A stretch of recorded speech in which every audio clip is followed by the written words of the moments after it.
What's up, Peep Squad? Peep Squad is in the building, baby. What's going on, my peeps, my peoples? How y'all doing? How y'all feeling? How is today going for you? And in the event, let's get down to the situation. We got a whole lot to get into. We got a whole lot to talk about as well. It is going down when it comes to the Real Housewives of Atlanta. Like, OMG. We got Sheree Whitfield and also Sidora out here doing the most. Baby, you know you got to keep that peach. You got to keep paid. You got to do what you do, baby. And in the event, we got Kenya Moore out here shading for filth.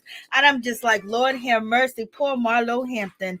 And in the event, you know, there's a whole lot going on, especially with the ratings. We got Kenya Moore, you know, basically defending the Real Housewives of Atlanta and the ratings and everything that's going on with that situation. So you already know, you know, it's crazy out here. So we're going to get into all this. We got a whole lot to get into. And in any event, moving on from that situation, we got to talk about Miss Keisha Cole. Like, Lord have mercy. Keisha Cole out here being disrespected like that. We got, you know, she's a legend out here in these streets. You know, we know her music. We know her. We just want better for her. But, baby, she chose Antonio Brown, and he flipped the script. And he was going to flip the script. He don't got no script. He's flippity flip flap. Like, Lord have mercy. And you don't mean his aesthetics. You know, he just wanted to shame you and embarrass you, especially since Kanye West is busy, you know, with his new woman. He's busy with Chauncey Jones. So in any event, you know, he's out here just waiting and hoping that, you know, Kanye West come through with the situation. And let's get down to the city girls. Let's talk about the city girls fighting over P. Diddy, Puff Daddy. Like, Lord have mercy. What does it smell like down there when it's with P. Diddy? Lord have mercy. Is it big gay? Is it baby oil, Lord? Is it cocoa butter? Or is it oil sheen? Or is it grease? Or is it the pink moisturizer? What's going on in this situation? Like, girls, city girls, get it together, baby. Can't be out here arguing over no female, over no man, when you're supposed to be out here controlling and holding it down. You know, you don't step down off of your crown to argue with somebody that don't, you know, mean nothing to the situation. That means that somebody done caught some feelings. Because if you know, you speaking up on it, some feelings have been caught out here in these streets, y'all. And, you know, Gina is out here going to do what Gina going to do, whatever her name is. And let's get into this situation. Let's talk about Big Meech. OMG, let's talk about the situation when it comes down to Big Meech. Like this is crazy. So he was arrested and things of that nature, and he might be facing 10 to 60 years for fraud, robbery, or whatever the case may be. When it comes down to him going to a jewelry store, and basically he wanted a Richard Millie's watch. And, you know, he didn't have enough money on him that he was able to afford the watch. So in any event, Lil Meech basically said, you can take this watch that I got on off of me and use that as collateral. And the collateral came out to like $80,000. So it was $80,000. And then, you know, so he was supposed to pay some money on the situation, paid a balance of 200 and something, you know, $1,000 or whatever the case may be. But then, you know, when it comes down to the situation, you know, okay, I guess he didn't pay on it. But if you know, Lil Meech is Big Meech's son, you know, they reign, they had an era, but also he's on BMF, which is on Stars, which 50 Cent has created and handpicked Lil Meech to play his father, Big Meech. And if you guys know Meech, a lot of the rappers down south, especially Atlanta, was talking about, you know, Big Meech and things of that nature. So in any event, when it comes down to Lil Meech, he done went down to a Miami jewelry store in February and put down a down payment on a Richard Mille watch. 80,000 platinum Rolex he put down or whatever to let them know. But allegedly he failed to pay the 200K, the balance, and and never returned the watch. Allegedly, people was out here saying that Lil Meech is, musty out here in these streets. I was like, Lord, no, that is not true. But I don't know now. So in any event, moving on from that situation. So it's also said on record when it comes to Lil Meech that basically he went to another store that sells the watch that he wanted. He tried to actually put to give a collateral for another watch. He was going to use the Richard Millie watch that he, put the first down payment on with his platinum Rolex. He was going to take the watch he got from Richard Millie and then take that watch to another store, which he did allegedly. This is what the police reports are saying, to get another Richard Millie piece at a different store. So basically they're saying that it's fraud. It's fraud, intent to fraud, and they're saying it's organized fraud. Like, OMG, what's going on? They locking up everybody. They got indictments all across the world, but yet they don't know what's going on with this boy and this grown man, out here going over there too. Buffalo, New York, and that community and that supermarket, and that whole area. They don't know nothing going on with him. He was basically can film and everything out here, live stream and show you what he was doing, show you everything, but they have no idea what he was doing, but they know what big Lil Meech is doing. And they know what YSL is doing. And now you got FYN Lucci. He's basically trying to get out of jail because he's basically feeling like he is in danger, y'all.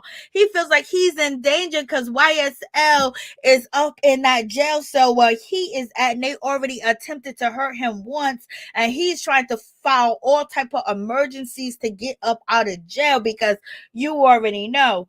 I'm just like, Lord, there's a whole lot going on. But you guys let me know what you think about this situation. It is crazy out here in these streets. What's up, Sheila? What's up, Miss Nita Buck? How you doing? What's up, Catherine? What's up, Debbie Lowe? What's up, Sweet Brown Sugar 504? What's up, Tom? How you doing? But in any event, it's a whole lot going on with that situation. I don't know what's going on with Lil Meech. Lil Meech is doing very good over there, on Stars with BMF. But there's breaking news. Guess who just delivered their baby? None other than Shay Johnson. She just delivered her baby. Shay Johnson, she just delivered her baby. Let's check this out real quick. Are you the one giving me the shot? What shot is that? No. I'm just the nurse bringing you in and getting you started. I'm night shift. Okay. I'm going to get you started. It's an anesthesiologist who's going to. You talking about the spinal so you don't feel pain? Yeah. Anesthesia's gonna do that. Okay? Like right away? No. We're gonna get you all ready. Here, this is called the anesthesia care unit. I'm gonna put you here and get you going. This is nice wholesome anesthesia. The first thing she asked was about anesthesia. Oh, There's anesthesia. you will meet the morning crew. Yes. Oh. So what we're going to do is I'm going to get you a bag. This is your gown. We have a bathroom over there. You're going to get completely naked. I'll give you a bag to put your clothes in. And you're going to come back here after you put on your gown. Pee if you need to. And then we're going to close this. And we are going to put you on the monitor you and baby your vital signs. Oh, don't cry. Uh-oh. You're gonna do so great. What happened? She's feeling emotional. It's hitting her. Baby girl? Okay. You're gonna do so good. Is this your first section? How it is? First baby. First baby. Okay. You're gonna do great, Mama. Well, you're at the best place. Shake it off. You're gonna be all right. Breathe. You need tissue? I'm gonna get her. Now that she's here, I can pull everything for her. All right. You want to confess? Oh, good one.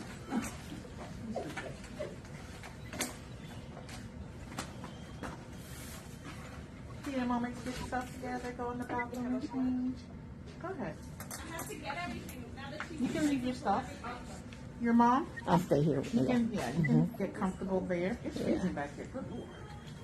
Woo, look at that belly. Oh my goodness. Beautiful.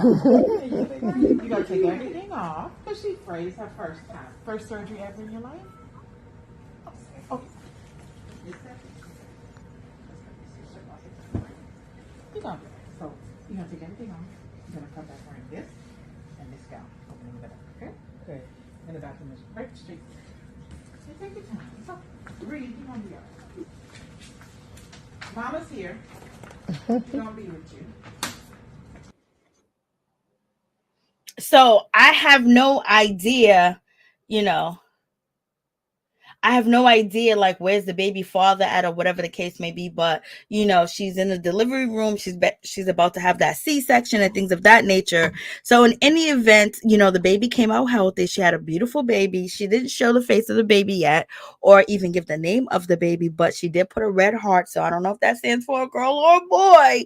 But in any event, Shay Johnson, it seems like she, you know, is delivering her baby alone and not with the baby daddy. I don't know what that's all about. Maybe he's in the room. Maybe we don't see the camera. I have no idea. But in any event, she had a healthy baby in regards to anything. What's going on? How you doing, Jordan? What's going on? What's going on, Kathleen? How you doing? What's up, Tom? Sweet Brown Sugar 504, Debbie Lowe. Miss Nina Bug is in the building. What's going on? So in any event, so that's a good situation. I was like, congratulations to her. And we talked about Big Meech already. Like, that's crazy. And then, you know, let's get to this situation. When it comes to Basketball Wife, let's talk about this. So you guys already know that when it comes to Basketball Wife, the new season, it seems like Malaysia is out on the outs with just about everybody except for Jennifer and, you know, Jackie Christie. The other girls are really not paying her no mind because they are Team Brandy all day. But in any event, somebody comments and basically said they should have, you know, Bambi on there to help, you know, Malaysia, because, you know, she's fighting this battle all by herself. Ain't nobody, everybody that she had an issue with, a problem with in the past is all there. And basically when it comes to the Bam says they knew better. They knew better not to put me on this show. I was like, yeah, Bambi, they need you over there. Instead of fighting with Mama D, you need to be over there Basketball Wife fighting. That's what I was saying, because Malaysia ain't got no help out here in these streets, y'all. So in any event, you know, it is what it is. But Bambi basically chimed in, and I know you guys seen that Bambi has a song out. I told you, like, she's rapping again and things of that nature. Her first, you know, music, her first song, she didn't let Scrappy help her write, but she said in the future she's gonna let him help her write. Like, girl, you really need him to help you write. Like, you need to be right. He needs to be writing all day and every day for you, okay? And let's get down to this situation really quick. Let's talk about Mary-J-Blige, the queen. She finally got, you know, the Icon Award, and she's out here in these streets looking beautiful as usual. She's on Power Book. She's on a Star Universe, you know, Stars Universe, or, you know, she's basically doing her thing, and she's holding it down when it comes to Power, like Power Book 2, Power Book 1. Like, you know, Mary-J-Blige is doing her thing, and look at her dress. Look how she's dressed. Beautiful dress. No complaints. Can't say nothing bad, because if you talk about this outfit, you are a hater. Let me stop. But in any event, she looks absolutely beautiful, and she, you know, finally got acknowledged for a lot of things that she has done, and how she's been inspirational to so many people, how she helped so many people, and how she helped people feel good and everything when her music comes on. But in any event, she says she's still rough around the edges. You know, P. Diddy, Andre Harrell gave her shot in the business, or whatever the case may be. And, you know, she was rough around the edges. Yes, if you guys could ever find the clip, it's on, you know, YouTube, of Mary-J-Blige riding around with a fifth of liquor and a burner on her. I don't know if they took it off of YouTube, but she was riding. She was on Yo MTV Raps, I think, MTV, but she was riding around and she was just chilling. Like, Mary-J-Blige ain't nothing to play with, baby. So in any event, let's get down to this situation. Let's talk about this.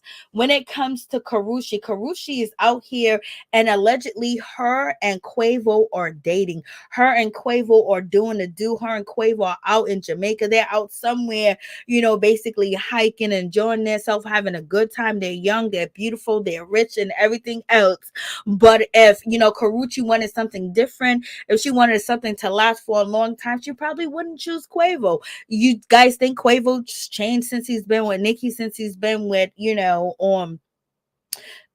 the other one that he was with, with Sweetie, you know what I'm saying? Has he changed his name? Because Sweetie made some complaints that were physical about Quavo, whatever the case may be. Then Quavo did a song dissing Nicki Minaj. So is it the women he choose, or so now they're out. It's been rumored that they've been dating. A lot of people are saying Nicki Minaj has called it that Quavo and Karrueche was actually dating. It seems like they keep recycling each other. They keep dating one another. I don't know if they're scared to date a regular degla. I don't know if they're scared to date somebody regular and have them sign an NDA or whatever the case may be. But they keep going with people that they know that their history is really foul. And why would they even change when no one ever told them that they should change? And people basically, promote their behavior and think that their behavior is cool, it's slick. Oh, she's this, she's the problem. You got Karrueche, she's been dating in the industry Chris Brown, and then down on once she left him, and now she's gonna go for Quavo. Is that a good choice? She was dating an NBA player, but that situation didn't work out. So I guess she believes the situation with Quavo is going to work out. Okay, we shall see. We know it ain't gonna work out. We already know what it's gonna be. Hey, what's up? What's going on? How you doing? I think her and Quavo match better than Sweetie.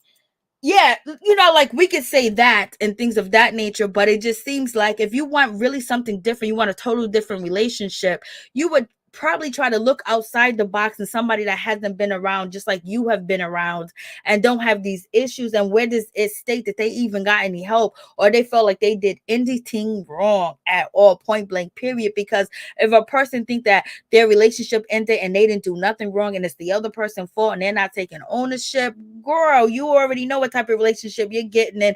But Quavo does seem to be a little bit more mature than he was a year ago. It seems like that, but did he repo Sweetie's core? You know what I mean? Didn't Sweetie was out here making claims in the elevator with Quavo and how she was pushed and things of that nature? And then we have, when it comes to, I guess, Karrueche, she was with Chris Brown and the allegations came against Chris Brown, and, she still had a relationship with him. And she talked about how difficult their relationship is. Would it be any different with Quavo? Is a Quavo just like a Chris Brown? Who knows? But they like to swap spit and they like to swap so in any event, you can't really expect anything different when you're looking in the same pool. Maybe they feel protected in the same pool, that you're not going to say this much, you're not going to say that much, you know what I mean, about you or whatever the case may be. But in any event, they were spotted on vacation together, and the rumor's been out here that Karrueche and Quavo been dating. They've been spotted here at certain spots, but they're never together, or he's posting at an exotic exclusive location and she's at the same place posting from a different area with the same things in his video that's in her video. So people are already saying, you already know the deal. But in any event, the finger is pointed. Quavo's in the back with the dreads, and you got Karrueche right there in the lime green, baby. He's right behind her in the lime green shorts. You already know they're both about fashion, so they're matching. His shorts is matching her top, baby. So in any event, yes, they're on vacation. We wish them good luck, that they have fun, but you never know. Sometimes people are not exactly who they are that is put out here on social media, but they're young, and when you're young, you have time to change and do things differently. But at the same time, when you pick it from the same cesspool and everything, you already know what it might be and what it might give for you.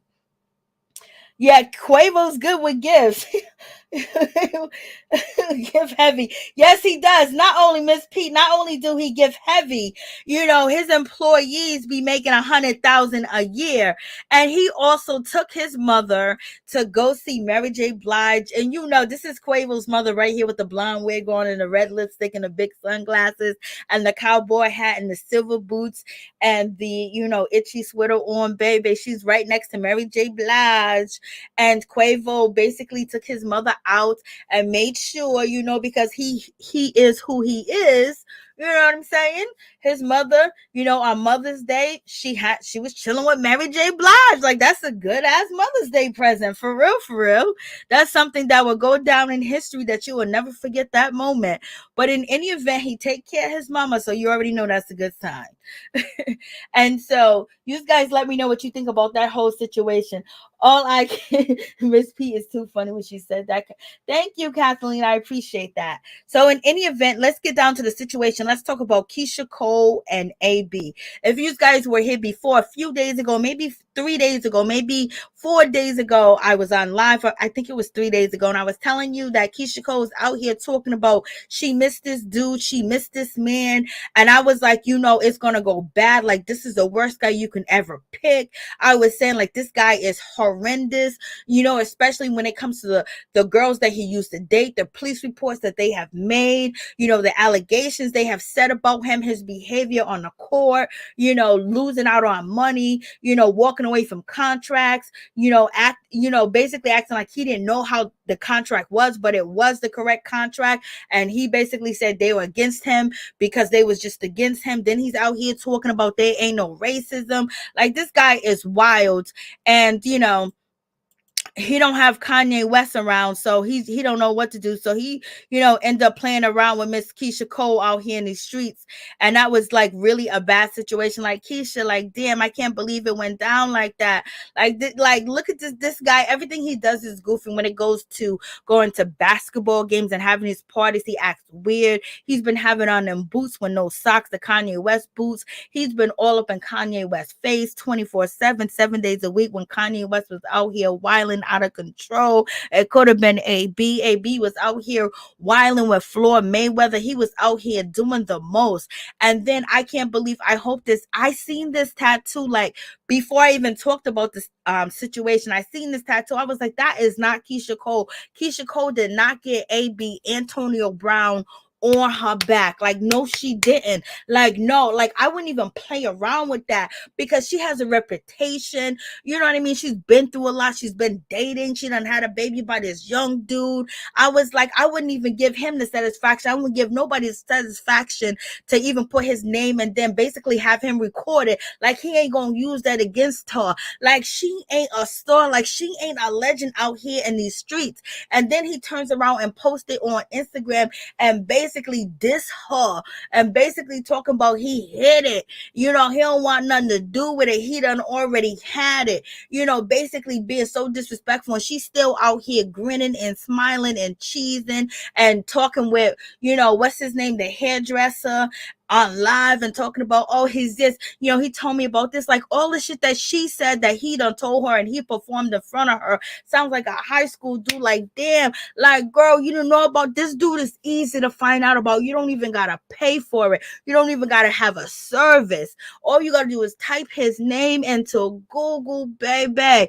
Everything. Type his name and say relationship. Type his name and say arrest. Type his name and say psycho. Type his name and say incoherent. Type his name and saying lying. You know what I mean? That's all you gotta do. And then Keisha Cole just, went there and he said, you ain't a pimp until you hit an R&B diva.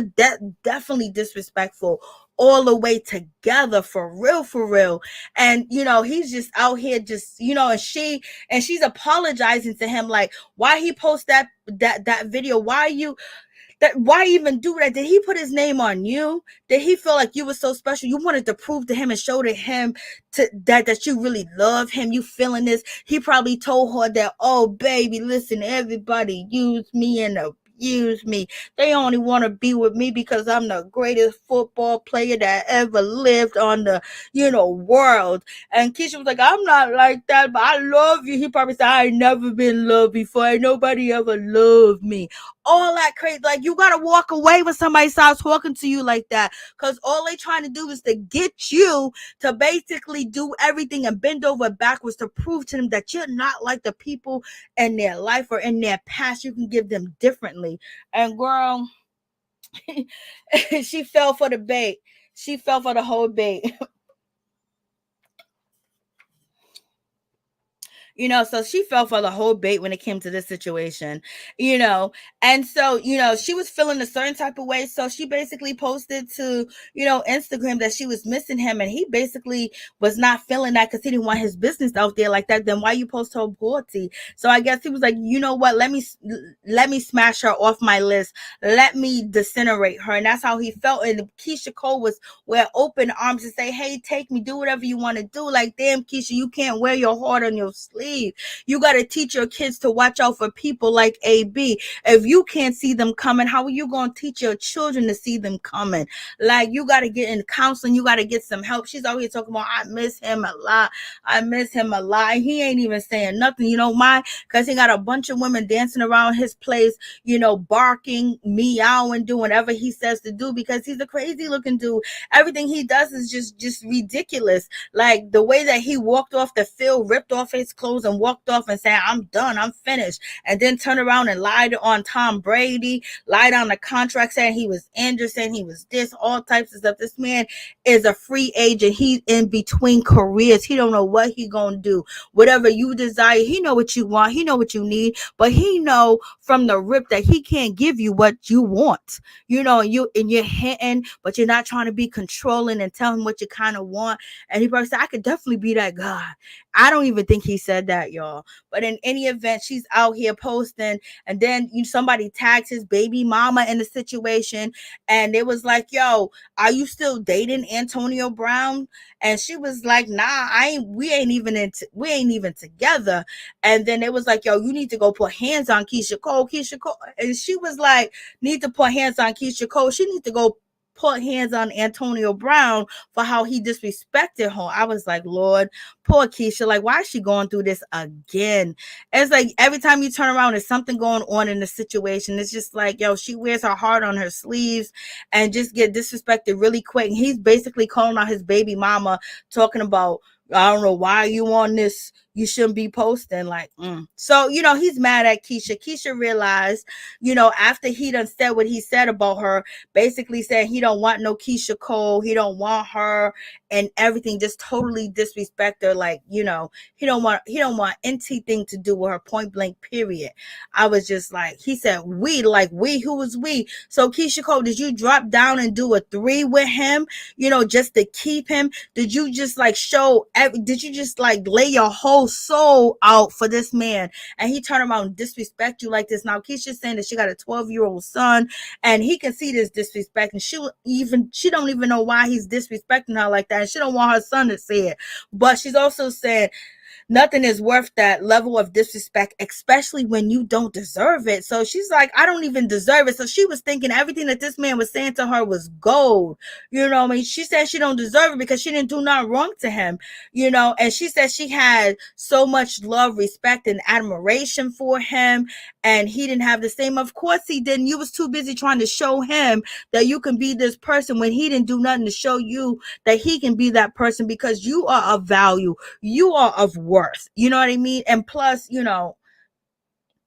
I'm just like, yo, this is just crazy, and, basically, she's saying that it wasn't mutual. I'm like, damn, Keisha, the same thing happened with OT Genesis. The same thing keeps happening, and we all go through it, and just, we all have heartbreak, our heart been broken. We've been lied to and things of that nature. But at the same time, as you get older and as you grow, you have to learn from the past mistakes so you don't make the same mistakes, putting your heart out there. Bow Wow said that Keisha Cole is crazy, y'all. He said she's crazy, she's obsessive, and things of that nature. So, maybe Antonio Brown didn't want the relationship be known. He wanted to keep her on a hush hush, maybe just for a meal ticket here or there for some money.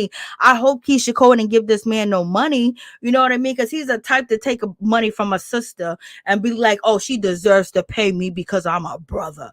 You know what I mean? He's like that type of dude. What's up, Top Bugatti? How you doing? What's up, Nancy? How you doing? Yes, it's very important, Jordan.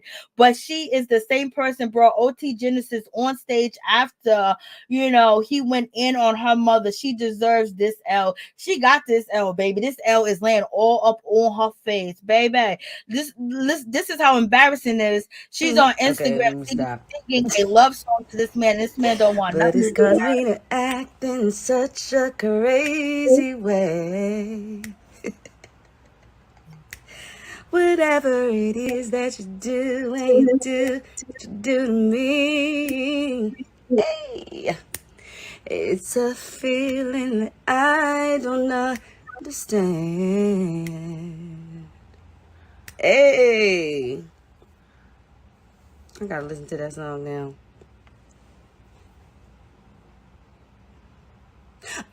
What you said, you got po little tink tink when it come to the heart.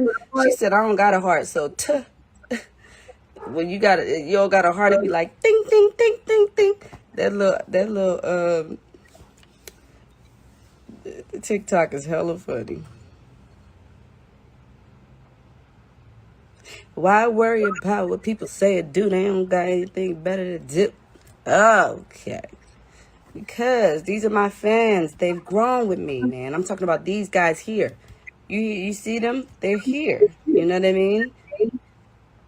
Not all of them are fans, because some of them talk shit and I block them occasionally. But I'm just saying that some people have seen the heartbreak and they're tired. They're tired of it. Tired of me getting my heart broke. How you think I feel? No, okay, I know y'all tired of me. I'm gonna go ahead and get off of here. I don't want to bore y'all with my issues and my problems and my stresses.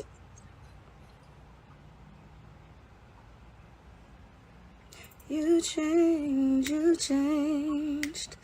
You got dough and change. You got dough and you changed. Baby, you changed. It wasn't the same.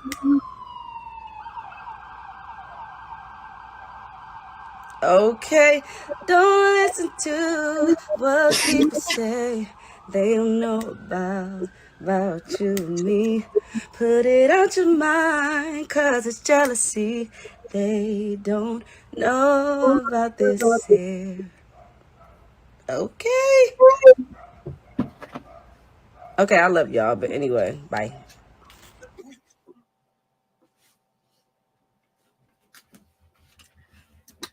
That was Keisha singing to that man.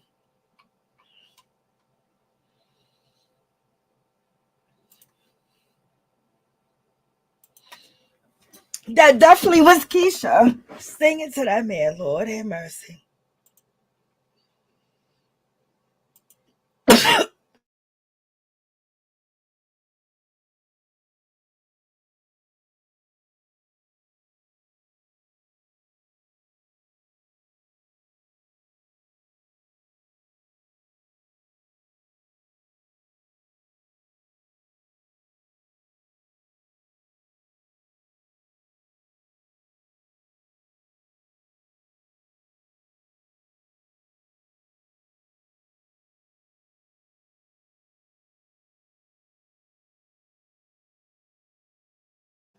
Yeah, that was a complete mess. My allergies are acting up. Thank you so much, Bugatti. I appreciate that. So poor Keisha Cole. Keisha Cole probably thought that this man was going to be it. And he definitely wasn't. Definitely very disrespectful towards her. Like, you know what I mean? Like, that's like high school. But when Keisha said that she missed him, he felt a certain type of way about that situation. Then he wanted to let people know that she put his initials on her body and she's dancing around basically to get the song to go viral. And it didn't go viral like he wanted to go viral because it doesn't have 1 million views yet. I don't know how many downloads it has, but it's definitely on YouTube. So in any event, Keisha Cole said she realized her ways and she knows the bad situation, point blank, period. And then you got Neffy. You know, Neffy had to come out. Neffy has something to say about the situation. Why do we let clowns that look like this disrespect women? We didn't let him disrespect nobody because we already know that he's crazy. allegedly, we already know that he's out of control. We already know that he's clout seeking. We already heard about his past relationships. We already heard why he got traded from some other teams. We already heard what these women have said about him. We already heard what doctors have said about him. We already heard all this other stuff. It hasn't been proof like everything, but these people had no reason to lie on him. His former employees, people that grew up with him, went to college with him, basically exposed his whole situation. I did multiple videos on it. Multiple people talked about it. So we ain't I was just shocked. I was like, I just know that is not, Miss, Keisha Cole with this man named, halfway tattoo on her. Like, I hope it's not a real tattoo. I hope it washes off. I hope it's henna. I hope it's a marker. Like, I hope it's eyeliner. You know what I'm saying? Even fingernail polish. Like, what's going on? And we see him out here just acting a fool. He's been acting a fool for a good year and a half. No, not a year and a half. He's been acting a fool ever since he took off his shirt and left the field and started running, and he quit football. And he said because he was injured, he was hurt, blasting the third. So they went back and forth like, where's the records that he said? I'm dropping text messages, all this other stuff. Oh, he was supposed to make a certain amount of money, this and that with his contract. But so he's supposed to catch a bunch of balls. He's supposed to have a bunch of numbers, all types of things. Then he said Tom Brady ain't who we think he is, all types of stuff. This man has been out here wilding. So that was recently when he did that. But before, he was in the media because his former girlfriend, former co-worker, and everybody else was talking all types of mess about him. So, we already knew he was a clown. I'm just shocked that Keisha didn't know that he was a clown. Neffy knew that he was a clown. And you already know when it comes to Neffy, you get with a woman like Neffy, she would break his soul. If he would ever give Neffy a chance in a relationship, Neffy would break his soul. He wouldn't be like the way he is. He would be he would be humble in this situation. And you know what I'm saying? Keisha Cole's 40 now, right? You know what I'm saying? And like we all do have, a lot of people have bad childhoods, they have bad everything. And especially when you have children, you just have to do better when you have children, because you have to warn your children. You have to be able to point out to your children who these people are that would take advantage of you, who these people are that are liars, who these people are that are deceitful. And you got to teach your children how to read people and understand signs and behaviors, because they only learn that from you and watching you be able to do it. And Keisha hasn't been able to do it when it comes to, the latest guys that she has been dating. And a lot of us have issues, you know what I mean? Some of us have so many issues that it's crazy. But one thing is for sure, we know a fool when we see a fool. And if you can't point out a fool, now that's when you got to get help, because you got to be able to learn how to point out a fool. And then he's out here threatening people, talking about you using me, and talking about me, bad about me. Keisha Cole, keep your name out my mouth. We don't want you. I was like, Lord, he said, we don't want you. And then he said,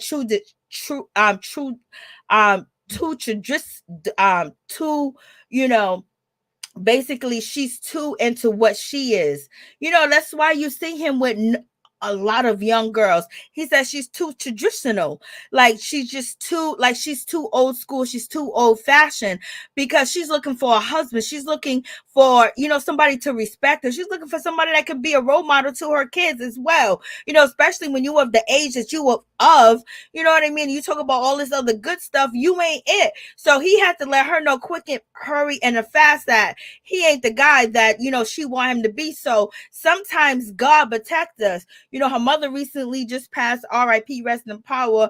Her mother probably, helped out in that situation for Keisha Cole to wake up quick, fast, in a hurry, to see that before she was all strung out on this situation and catch a case, baby, because this man will make you catch a case. The things that these other women talked about that they had with this guy, allegedly, she would catch a case.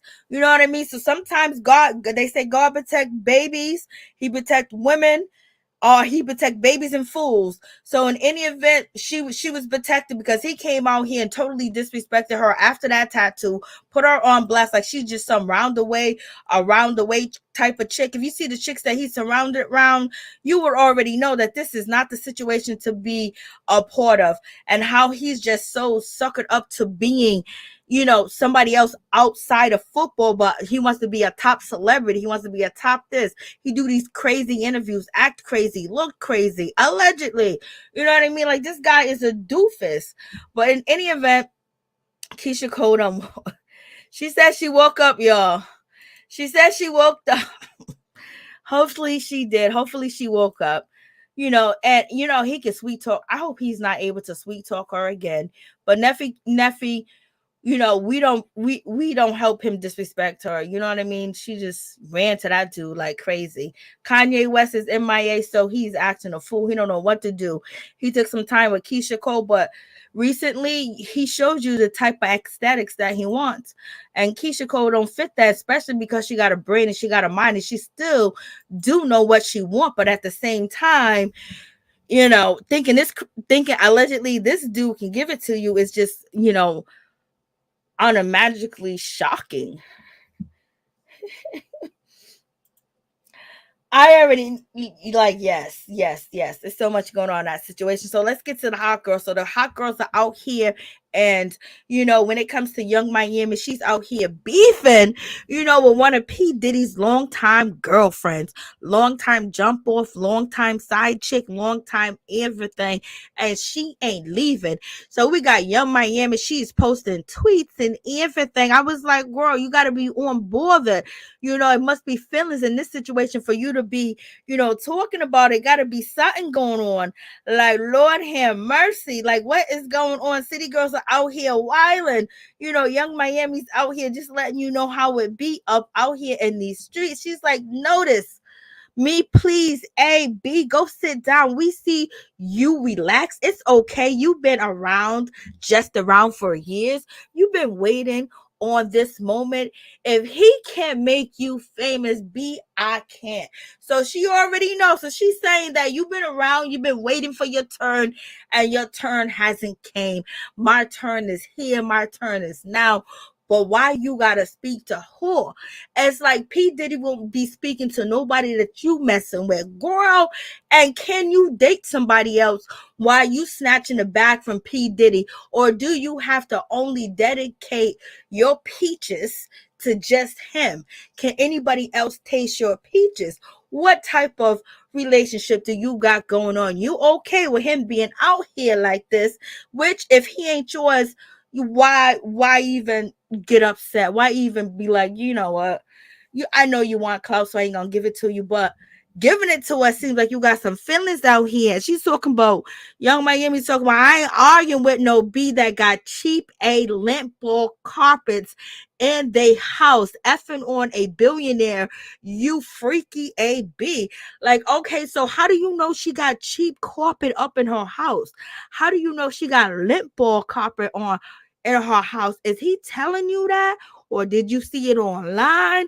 Or did Diddy FaceTime you from her crib? Like, how do you know how her house looked like for real? Maybe she was just showing it on Instagram. But in any event, she's acknowledging that this girl has been around, and she called her a freaky AB. And she might be just as freaky as she's calling her, because she's been around for a minute. She even dissed P. Diddy on, you know, Tasha K's YouTube channel, talked about she had to get these procedures done, how she was treated, she talked like the way that she was treated. She talked like she was back in the 1920s, baby, when she was with Diddy. And it don't seem like he's giving her no money like that. But we know Diddy don't be giving money like that. And if you think that Young Miami's not going to walk away from this relationship scored, you got to be crazy. People that do business with him, friendships, they walk away scored, baby. Or they stay and know if they do walk away, they will be scored. But in any event, you know, Young Miami saying, attention B, I am the attention. Let me be clear. Okay, so do you guys think, when it comes to the city girls, is there anything, is this argument that Young Miami is having with Gina, if that's her name, and going back and forth with her, and basically dealing with somebody's side piece, and she ain't going away, and he ain't telling her to stop? She already exposed Diddy on Tasha K's channel, and now she's coming after his new boo thing. Is P. Diddy out of line? Is he out of pocket because he can't control her? Or is she's or is she being told to do this? Is this being allowed to be done? Does Diddy want these ladies going back and forth? And do you guys think that Diddy will let a dude challenge him like Gina is challenging Young Miami, showing up at the Billboard Awards and everything? Thank you so much, Top Bugatti. I appreciate you. What's up, What's up, Your Majesty? She might be doing everything because she talked about her whole relationship and everything about how, terrible he is. And he still let her back in the fold, y'all. So, you got this going on, and Young Miami's responding to the situation. We got JT. She's jumping into the situation. And he said, with your dumb A face, somebody please give this B some attention. You know what I mean? So they both coming after her in this situation. Then you got P. Diddy posted up kissing her. And Young Miami said that she don't care. You can post all the pictures that you want to post, girl. I am, and that's why I effing with your blank and ain't coming off. I don't care how many pictures you post, boo. So basically, Miami is saying that she's getting it in with P. Diddy, and she's also saying she knows that this woman is in his life. So she's acknowledging this woman, which P. Diddy never really does. He might show her in his stories like a year or 2 years ago and then cut her off. You know what I mean? But she's getting more attention from Diddy's, chick Young Miami than she get from Diddy and social media. So what y'all think about that situation? I was like, Lord God, when it comes to Young Miami, you better run. But you know what? She gonna stay because everyone says there's an opportunity. He can help her career. He could do all this for her. But all the horror story of people dealing with Diddy and Cassidy just getting up out of that dungeon and being able to escape and be free. We haven't heard music from her since she started, getting deep with the dude. And Danny D. Kang out. Like we and then the making a band crew came through, Young Miami ain't immune to the situation, so maybe she's smart, maybe she knows, but P. Diddy is an old pimp dude, okay? So if you think that she's not gonna get scored by it, because if she hurts him in any way or disrespect him in any way, you already know he gonna stop them gigs, okay? He gonna stop them gigs. But in any event, we got Gina. She basically said, why are you so pressed, ma'am? I thought you was a city girl.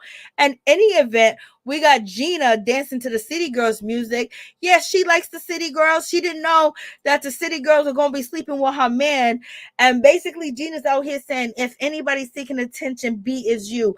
Gina has been drugged through the mud. She has been drugged through the ground. She's been sleeping with the fishes. She's been sleeping with the worms. You know what I mean? Gina has been through it all when it came to P. Diddy, and she still holds on. She done cried on Tasha K. She tried to hurt this man, and P. Diddy ain't changed one bit. He probably got her in the audience, or she used her connections with him to get her into the audience, or he could be as shady to have her there because she showed up at 2 performances. So you already know. Gina is the type of woman that you can do whatever. P. Diddy has did whatever to her out of her own mouth, and she's still online fighting over this man. So she ain't going nowhere. She gonna stay. She's at the Billboard Awards talking about baby daddy is hosting the billboards and everything. She's just trying to be up Miami and basically trying to get some clout off that situation, because P. Diddy don't really acknowledge her, but she's gonna do what she can to get the Young Miami to acknowledge her, and that's what she did, and she finally got acknowledged in the situation. You already know Bow Wow baby mother, she done jumped out the picture, because at first it was Gina, it was Young Miami, and it was Bow Wow's first baby's mother, you know what I mean? Joy, dealing with P. Diddy in that situation, and we haven't seen Joy post anything about P. Diddy being in the same vicinity as him or whatever it is. She done moved way back from this whole situation. But in any event, baby daddy is hosting the billboard. Lord, she was trying to get under homegirl's skin. You already know in that situation. That's what she was trying to do. And let's check out. I forgot to show you guys this, but this is Keisha Cole basically letting us know that she broke the code that she was trying to stay with. Let's check this out. I got some of this down, but I'm gonna definitely erase celibacy because I jacked that up. Just erase her. Right. You need to erase. So that right there, that's Keisha Cole basically saying that take celibacy off the list because, baby, I ain't even doing that no more. That's not even part of the question.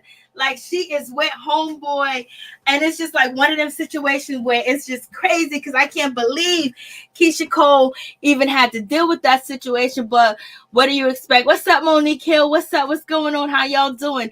What's up, Nancy? But in any event, you know, and this is what Antonio Brown had to say about her. Keisha Cole, like, you know, like, I'm a player, man. We don't want you, Keisha. Stay on my word. You heard? And all you people who just be, you know, with the back and forth, I don't go back, I go forward, man. Don't play with me. Play with your kids. Or play with your girlfriend if you sweet or whatever you got. You heard? Everything Tucci. Excuse me, my allergies are killing me. And they just thought you like it's really hot outside. But in any event, that's what he had to say. And that's what he was out here doing. But let's check out Kenya Moore really quick. Let's check this out. Hello. Guess where I am right now, guys. So this is my last day of my New York tour. Then it's back to Atlanta. So here is where I am. Can you see? Can you guys see? Can you see?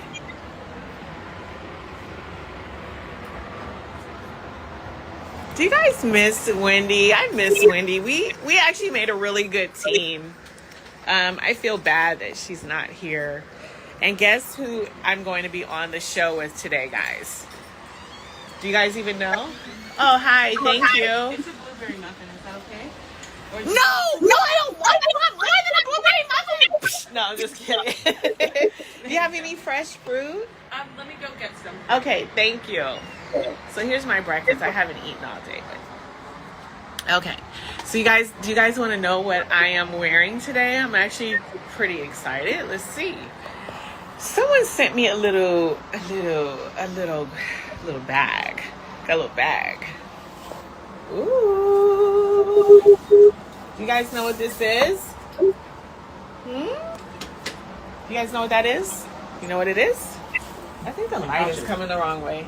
Let me move the light. Let me move the bag. Okay. Can you see it better now? Fendace. Fendace.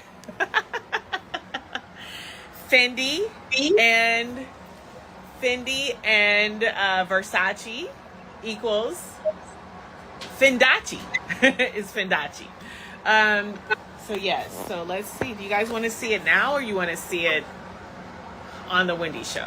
You tell me. Fendace. Okay. Oh, George, can you help me hang up this one? I also have a backup, but I don't know. I may not wear the Fendace. This one. Okay, that's that. Ooh. Okay. Take this off. Oh, we need them to steam it. Make sure my dress is in there. It feels very light. Did they put my dress on? Oh my God, it's so wrinkled.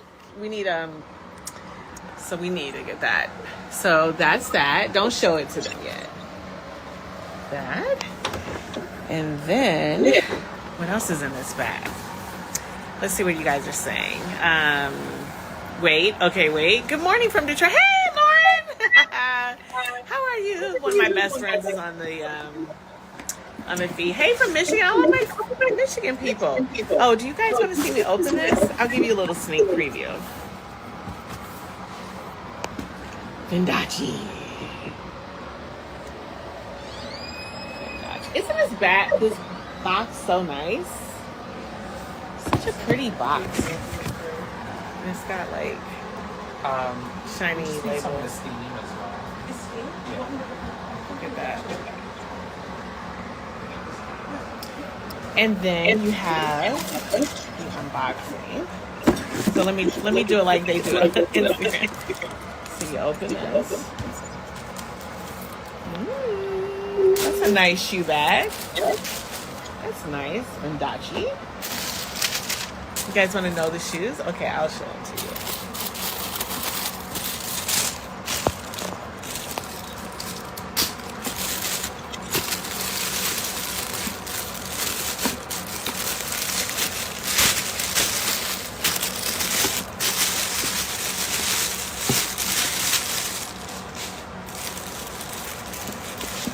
Ooh.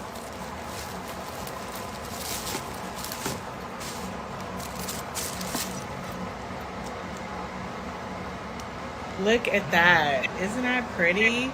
So you have the Versace logo there, and then on the Fendi wedge. Yes. And then you have Fendachi. I love that word, Fendachi. So pretty. Isn't this pretty? Aren't these shoes so pretty, right? Yes. Yes, Fendachi. So now I'm gonna make you guys wait to see the dress or the pants or the suit. Depends, you know, what mood am I in today? So yeah, these are really pretty. And guess what? Are you guys aware the last time I saw Michael Rappaport, what happened on Watch What Happens Live? I read him for filth. Oh, you guys remember that part, right? Anyway, round two. So let's see how this is going to go. I hate that Wendy isn't here because we always had such great chemistry. But I'm looking forward to see what this show is going to be like today. I know it's going to be fire. So tune in today on the Wendy Williams Show at 10 a.m. Okay? So tune in. All right, guys. I'll see you later. And you get to see what dress I'm wearing. Oh, let me see. Are there any questions? Somebody said read him. Someone said finish him. You guys are crazy. Y'all make me laugh so much. Oh my God. Someone said finish him. I can't with you guys. Hi. Hi. Oh, yeah. Oh, do you want to be? Oh, thank you. Someone say hi. Hey, all Team Twirl in the building. Yes. Hi, I'm Patrick. This is one of the producers, Patrick. So he's doing my segment. I can come back if you want, or you can go over. No, I'm just I'm hanging up now. So guys, I have to go back to work. So I have 45 minutes to the live show of Wendy. I have to talk to the producer. Hey guys. And then you guys get to see me. Hello from Greece. Yes. All right. I'm locked and loaded. Let's see what kind of shade fest is going to be happening today. Are y'all ready? Y'all ready? Okay. I'm ready. I stay on ready.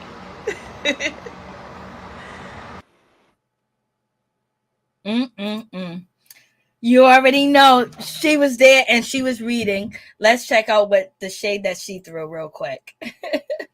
Let's check this out.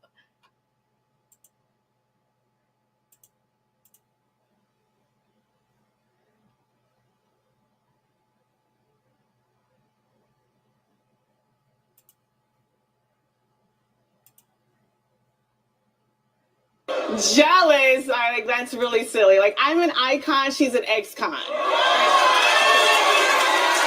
would I be jealous?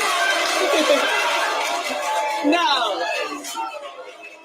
Carlo, who is here, she says she finally got her peach. Yeah. Finally got her peach.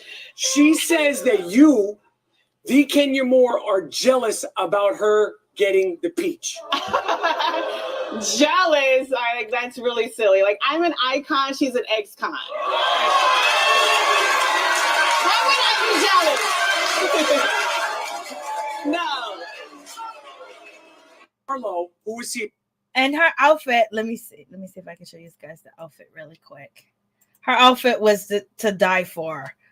I haven't seen the interview yet because it didn't like it came on at 10 and I don't know why my DVR didn't record it at all. So that was a problem. But she came through. She came through. And it was so nice for her to say, like, too bad Wendy's not here, because some people would not even acknowledge Wendy at all or not say anything about Wendy. They just basically do their interview and that's it. But she got on her own Instagram and basically acknowledged Wendy and basically talked to her peoples, So I just want you guys to see what she's wearing. Let me see if you could see it. The dress definitely goes with the shoes. See the dress? The dress goes with the shoes. The dress goes with the shoes perfectly. Like, you can't beat that. You definitely can't beat that at all, point blank, period. So in any event, there's been a whole lot shade going on, and Kenya Moore let it be known that, there was only one person that had an orange marker, which Miss Nina Bugs, she said it in the last live, that basically it was Marlo Hampton that wrote that about Kandi Burruss being in the locker room, blah, blah, blah. And Andy Cohen on Watch What Happens Live say, does her name rhyme with blah, blah, blah? I was like, Lord have mercy, it is going down. So Marlo, like, she wrote that about Kandi. That's crazy. And any event, moving on from that situation, Kenya Moore was also asked the question as far as, what does she believe about the rumors when it comes to Sheree? Do you think Sheree never, had Anthony as an assistant, or you think Sheree never paid him? This is what Andy Cohen asked Kenya Moore on Watch What Happens Live, and Kenya Moore said, I think Sheree never paid him.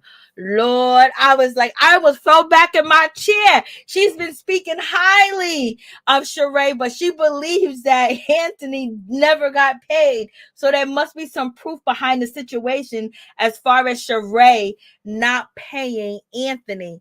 And Drew putting it out there. I don't know if Drew actually wrote the question, but she said, yeah, you don't pay your assistant to Sheree. Now, Sheree has opened up a whole bunch of rumors and everything when it comes to Drew Sidora and her marriage, which is just crazy all the way together. Like, Drew, like, Lord, but it seems like Drew is holding it together because Drew Sidora is out here beefing with Sheree on Instagram. Sheree says, you are absolutely correct on the screen time, boo. Be clear, you taped for weeks creating fake storylines before I got there, honey. While I was still negotiating my contract, I know my worth. So if you are proud of how you are coming across for pennies, then kudos to you. I was like, oh my God. So Sheree's out here saying that Drew Sidora has been creating fake storylines, y'all.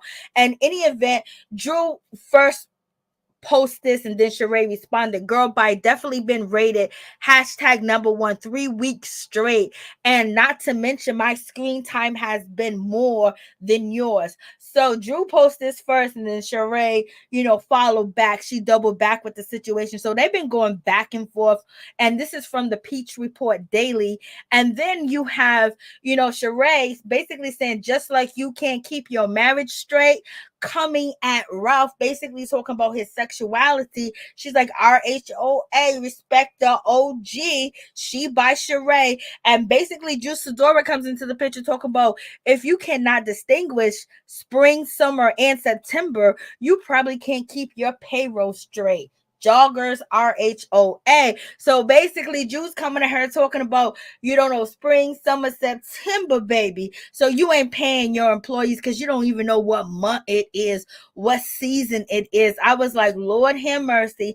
And then Sheree said, girl, bye. No worries about that at all. Don't get too ahead of yourself, newbie. Everybody knows in my Phaedra's voice, the only reason you got a chance, you got a second chance, was because of the loss of 2 long-term peaches. Charity Peach turned Rotten Peach. Put some respect on my name. Sheree's out here wilding. This comes from Neighborhood Talk. I was like, OMG, baby.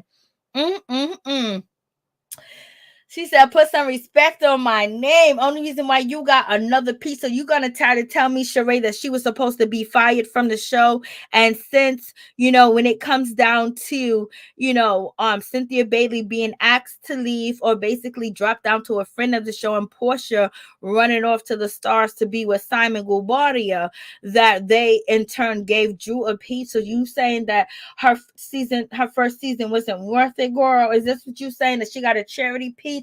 People could say the same thing about you. Only reason why they called you back is because now you got Nene's gone, you got Portia gone, and you got Cynthia Bailey gone. Let's bring our old / new face back into the picture. And it could be said for you, but in any event, it is what it is. And people say the same thing about Marlo. Only reason why she got her peach is because, Cynthia wasn't going to get another peach. And Marlo got her peach. But in any event, Sheree's out here talking about she's getting that coin, she's getting that dollar. She hasn't said that in a long time. She must have negotiated something higher than she was getting paid back in the day. That's probably only minuscule, but to her, it may be super, and plus she's gonna put Tyrone out on Front Street. So this gonna be a crazy situation. I was like, Lord have mercy. Sheree's talking about you creating fake stories, girl. What's going on with these girls? I'm just so glad Kenya Moore ain't gotta argue with homegirl no more. Point blank period. When it comes to Drew Sidora's trying to get it in, but Kenya Moore came through and she was looking good on Watch What Happens Live, and basically she said that she believes Sheree didn't pay Anthony. Damn, Sheree. Whew, Lord, Sheree's out here robbing people, robbing the innocent man. And also, when it comes to Kenya Moore, the views was 850,000 the last episode, episode 3, season 14.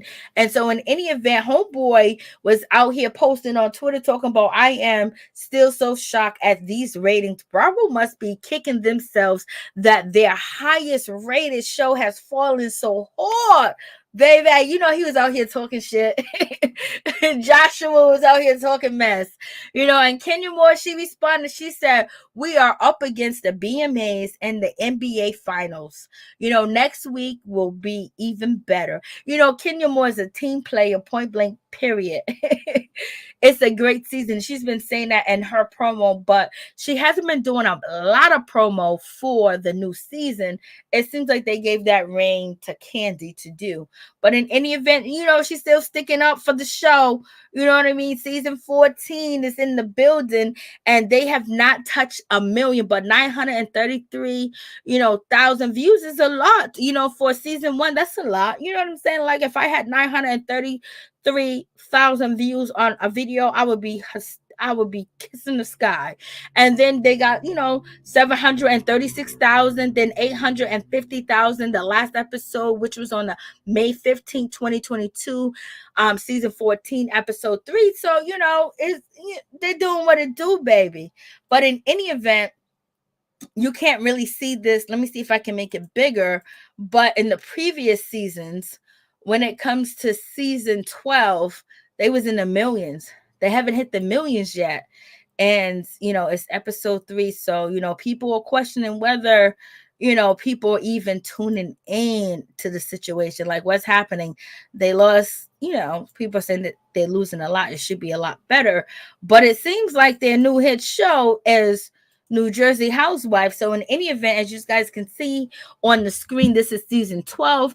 And, when you got season 12, episode 10, 2 million, season 12, episode 11, 2 million, and the rest are millions and change. You know what I mean? Millions and change. You know what I mean? The change is what the new season is getting. You know what I mean? It's 1 million and change. So this is, the ratings, and this comes from TV Deeds. DEETS, TV Deeds. Let me move this over so you guys can see what the reunion, for season 12 received. So in any event, it is what it is. And then when you go to season 13, they're all in the millions. Season 13 was in the millions, baby.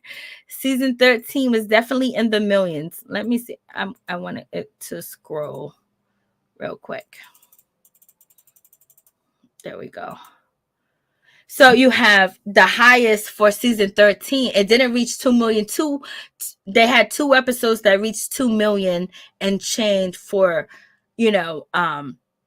season 12. But season 13, they got close. They didn't get 2 million, but they was all in the millions. And so the ratings are kind of lagging, but just a lot going on.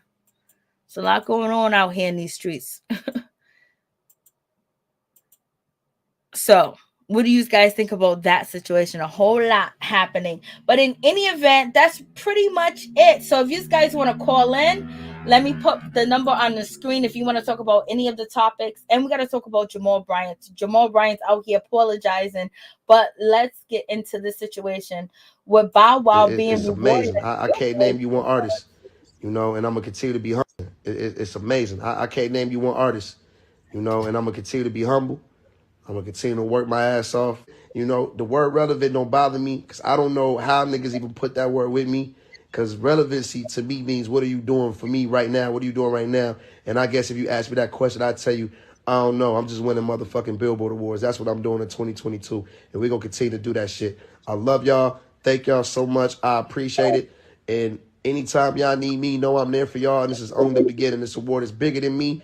It's bigger than the boy O. On behalf of myself and my brother, we want to thank each and every one of y'all. We love you. So that's Bow Wow. He got an award. Lord have mercy. And people can't understand why he got an award. Like, you don't know who Bow Wow is. He's been on TV, movies, and his music, all that gangster stuff. And somehow he still stay relevant in the music business. Okay. But in any event, I did miss this part. Let's talk about when it comes to Drew Sidora and, Sheree. Drew Sidora was out there on This Nation, and she was talking plenty of mess. And she basically said that Candy is the best reader of season, 14? Are you kidding me? But in any event, she's shading Sheree. Let's check this out. Drew, is Sheree the most annoying Atlanta housewife, in your opinion? I mean, I just feel like Sheree comes and she goes. She need to be worried about if she's coming back next season. That's what she needs to be worried about. Oh, so, all right. And, but she has She by Sheree. She really needs to focus on She by Sheree, because I haven't by Sheree. She came through with a silencer and screwed it on and you started just at the screen. So you got that situation. And then we have Drew basically kind of come off of, she's about to do the episode with This Nation. And then also, coming off the rumors of her husband allegedly being a part of the LGBTQIA community. Let's check this out. Excited. God is good. What did y'all think of the episode last night? What was it giving? Oh my God, almost I definitely almost choked just now. Oh, thank you. Baked spaghetti and asparagus. We on our health. Oh. Yes, the episode last night's definitely giving. Oh my God, London in the building. It was giving a lot, a whole lot. But yeah, you win some, you lose some. You may lose the battle, but there's a whole war going on, so definitely gonna win the war, but that's another day. But yeah, life is a battle, right? So you live and you learn, like all of us. I'm just I don't know, I'm in a season where I am doing better than I was before. So I'm on a journey of growth and, just going with the flow, taking things as they come, staying open, making new friends. Thank you. Oh, okay. Somebody on here speaking facts. Plus size melanin queen. That's what I said. I was like, what? This is a lot on me. Just, I don't even understand. Like, I was just going to a tea party. I was just excited that, Kenya and I are in a different place, a better place. And I was bringing my daughter Renaya to Brooklyn's party to celebrate her. I was really happy to be there. I didn't know I was gonna have to deal with all of that.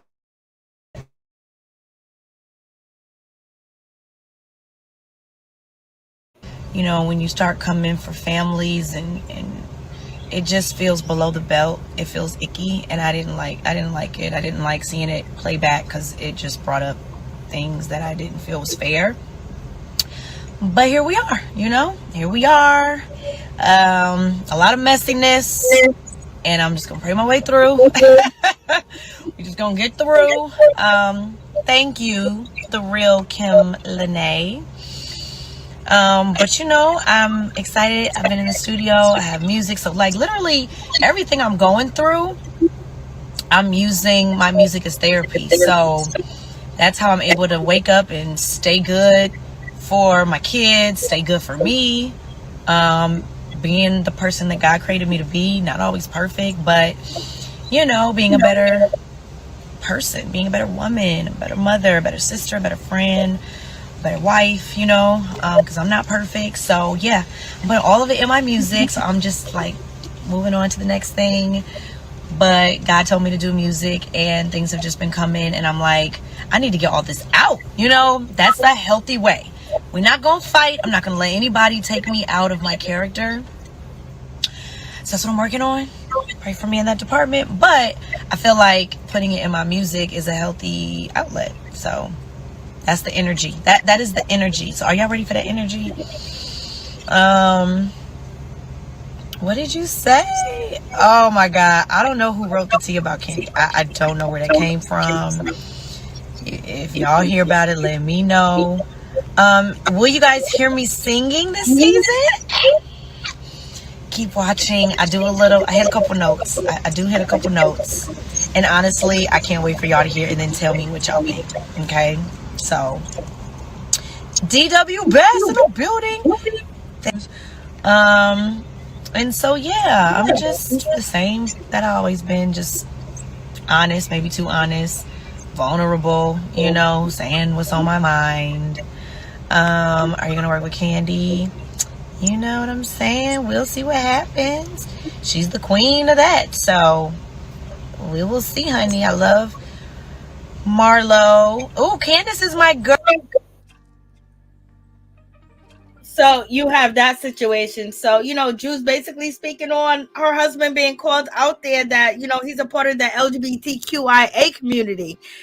But in any event, you know, we can just talk for days about Drew's husband and how, like, maybe, you know, he treats her a certain way, like, you know, on camera. I don't know if they particularly pick out the parts where Drew looks crazy and he's talking to her and she looks fearful in the situation. Like, she always be like, I'm from Chicago, I'm this and that, blah, blah, blah. But, you know, she's crying at an anniversary dinner. She's crying, you know, at a dinner he created for her. He didn't want to talk about the situation, but she brought the situation up. So it's just like, you know, we seen Drew, you know, at Kenya Moore's, you know, tea party / birthday party for her daughter, and it was just like Drew couldn't even listen to what that woman said about her husband and quickly, you know, unless she heard it and to act like she didn't hear it. But then it was repeated multiple times, so it's just like, you know, it doesn't seem like she listened. So that's another part. Like, you know, we know about Ralph having this assistant and she text messaging him and talking about massage. But what the biggest kicker is when you know, Candy Burris, you know, came to Marlo Hampton's event, and she basically was like, oh, I found, you know, that former assistant on Instagram, and when I found the former assistant on Instagram, she said I can have him if I want to. So it's just like, it's just mad disrespect that's going on in Drew's situation, point blank, period. But for the lady that used to work for Ralph to say that I could have him if I want to, that was a direct shot at Drew. So basically Drew wasn't wrong in that situation, so she felt a certain type of way. And then Drew's husband talking to this woman saying that I'm gonna fire her, but I'm still gonna have a friendship with her. So, you know, he said, oh, I fired you because of my wife, I fired you because of that. And then you got Candy Burris looking up the information Candy, you need to fall back because you got your husband out here talking about that you didn't even flip the mattress. Like, Lord have mercy. We got you jealous of a woman he ain't been with in 10 years because he still own that condo, but he can sleep up in that house with you with all the types of parties that you had up in the situation. I was just like, okay, there's a whole lot going on in this situation. Is that let me see. I'm gonna put the phone line, the number. So if you guys want to call in and tell me your thoughts or what you think on the situation, on the stories that I did talk about, let me know how you feeling.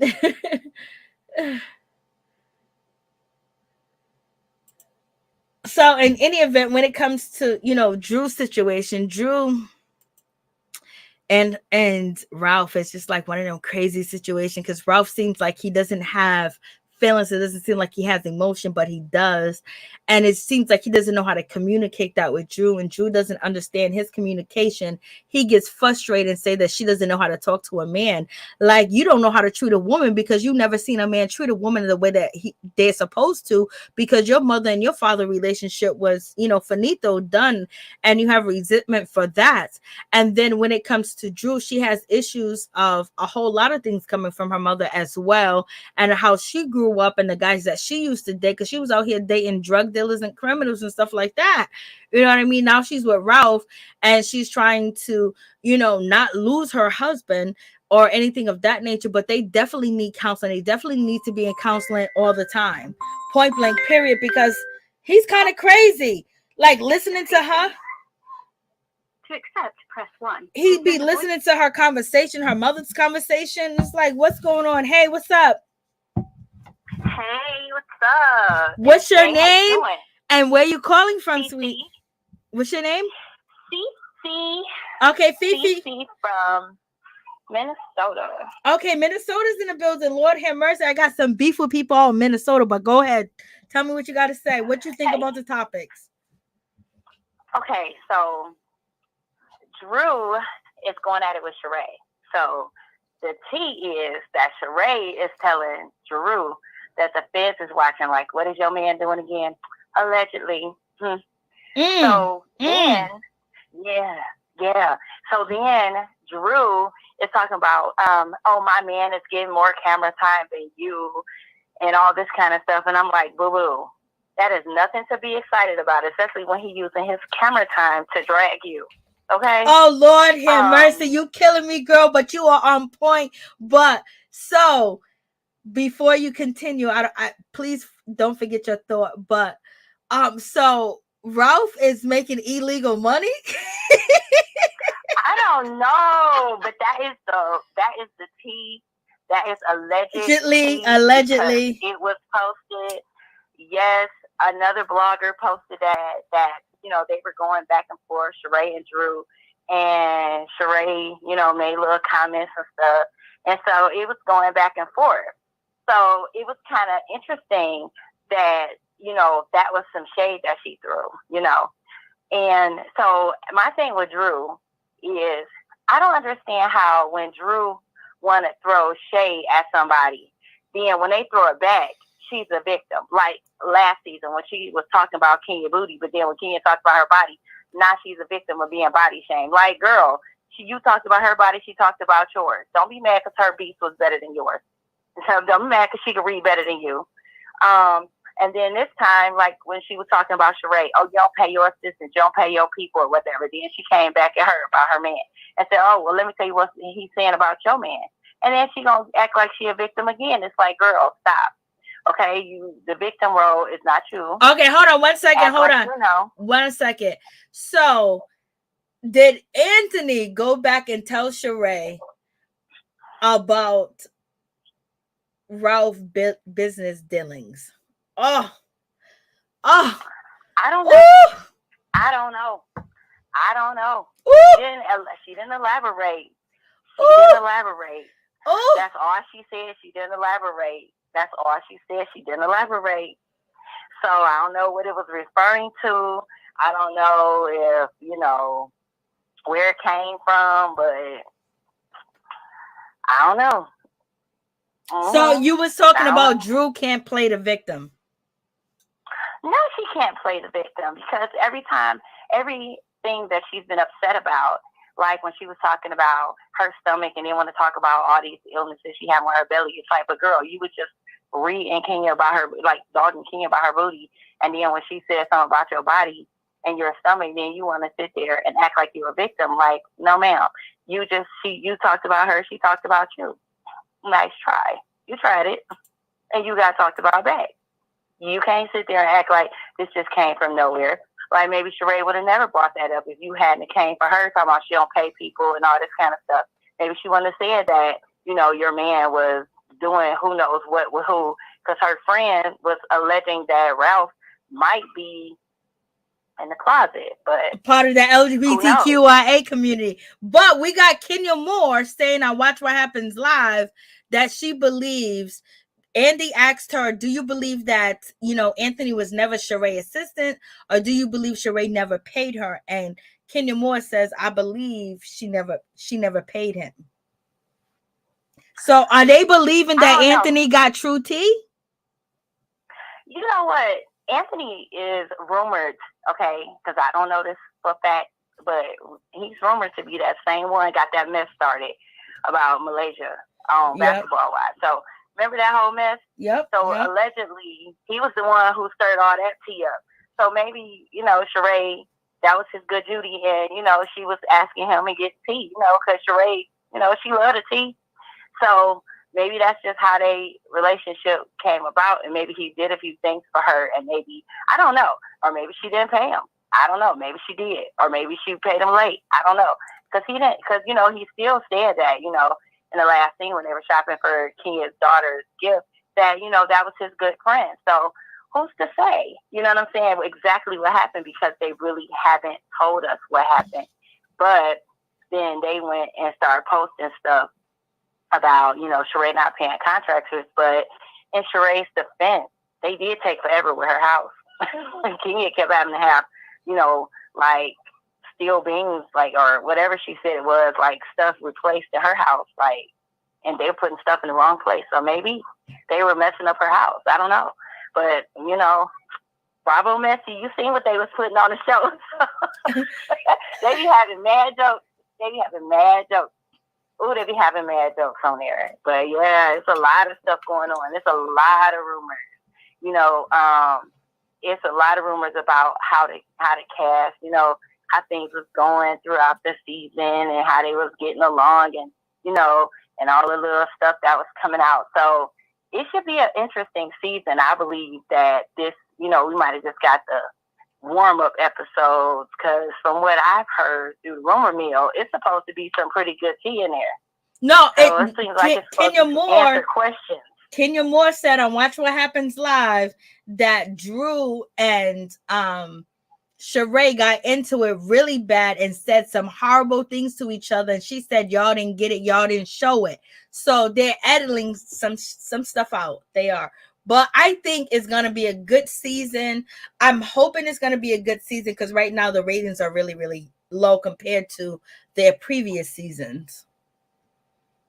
Well, I can see why, because it has been a little bit of a, kind of a tug. Like, there's no real, juicy moments. Like, when we see the characters and they see them in their own world, there's nothing going on.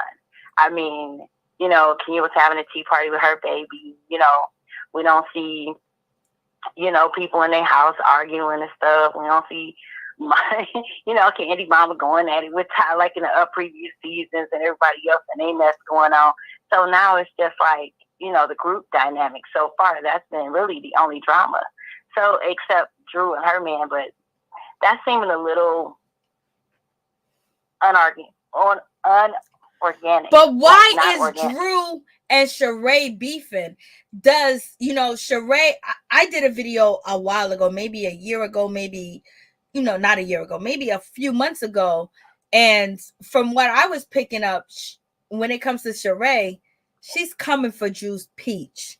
And she has her friend Fatima that she wants to be a housewife and she want to keep her peach. And Marlo is definitely keeping her peach. So it almost seems like Drew just basically took the bait from Anthony and thought that it was good and didn't realize that, yo, if he's talking about Sheree to you, he might be talking about you to Sheree.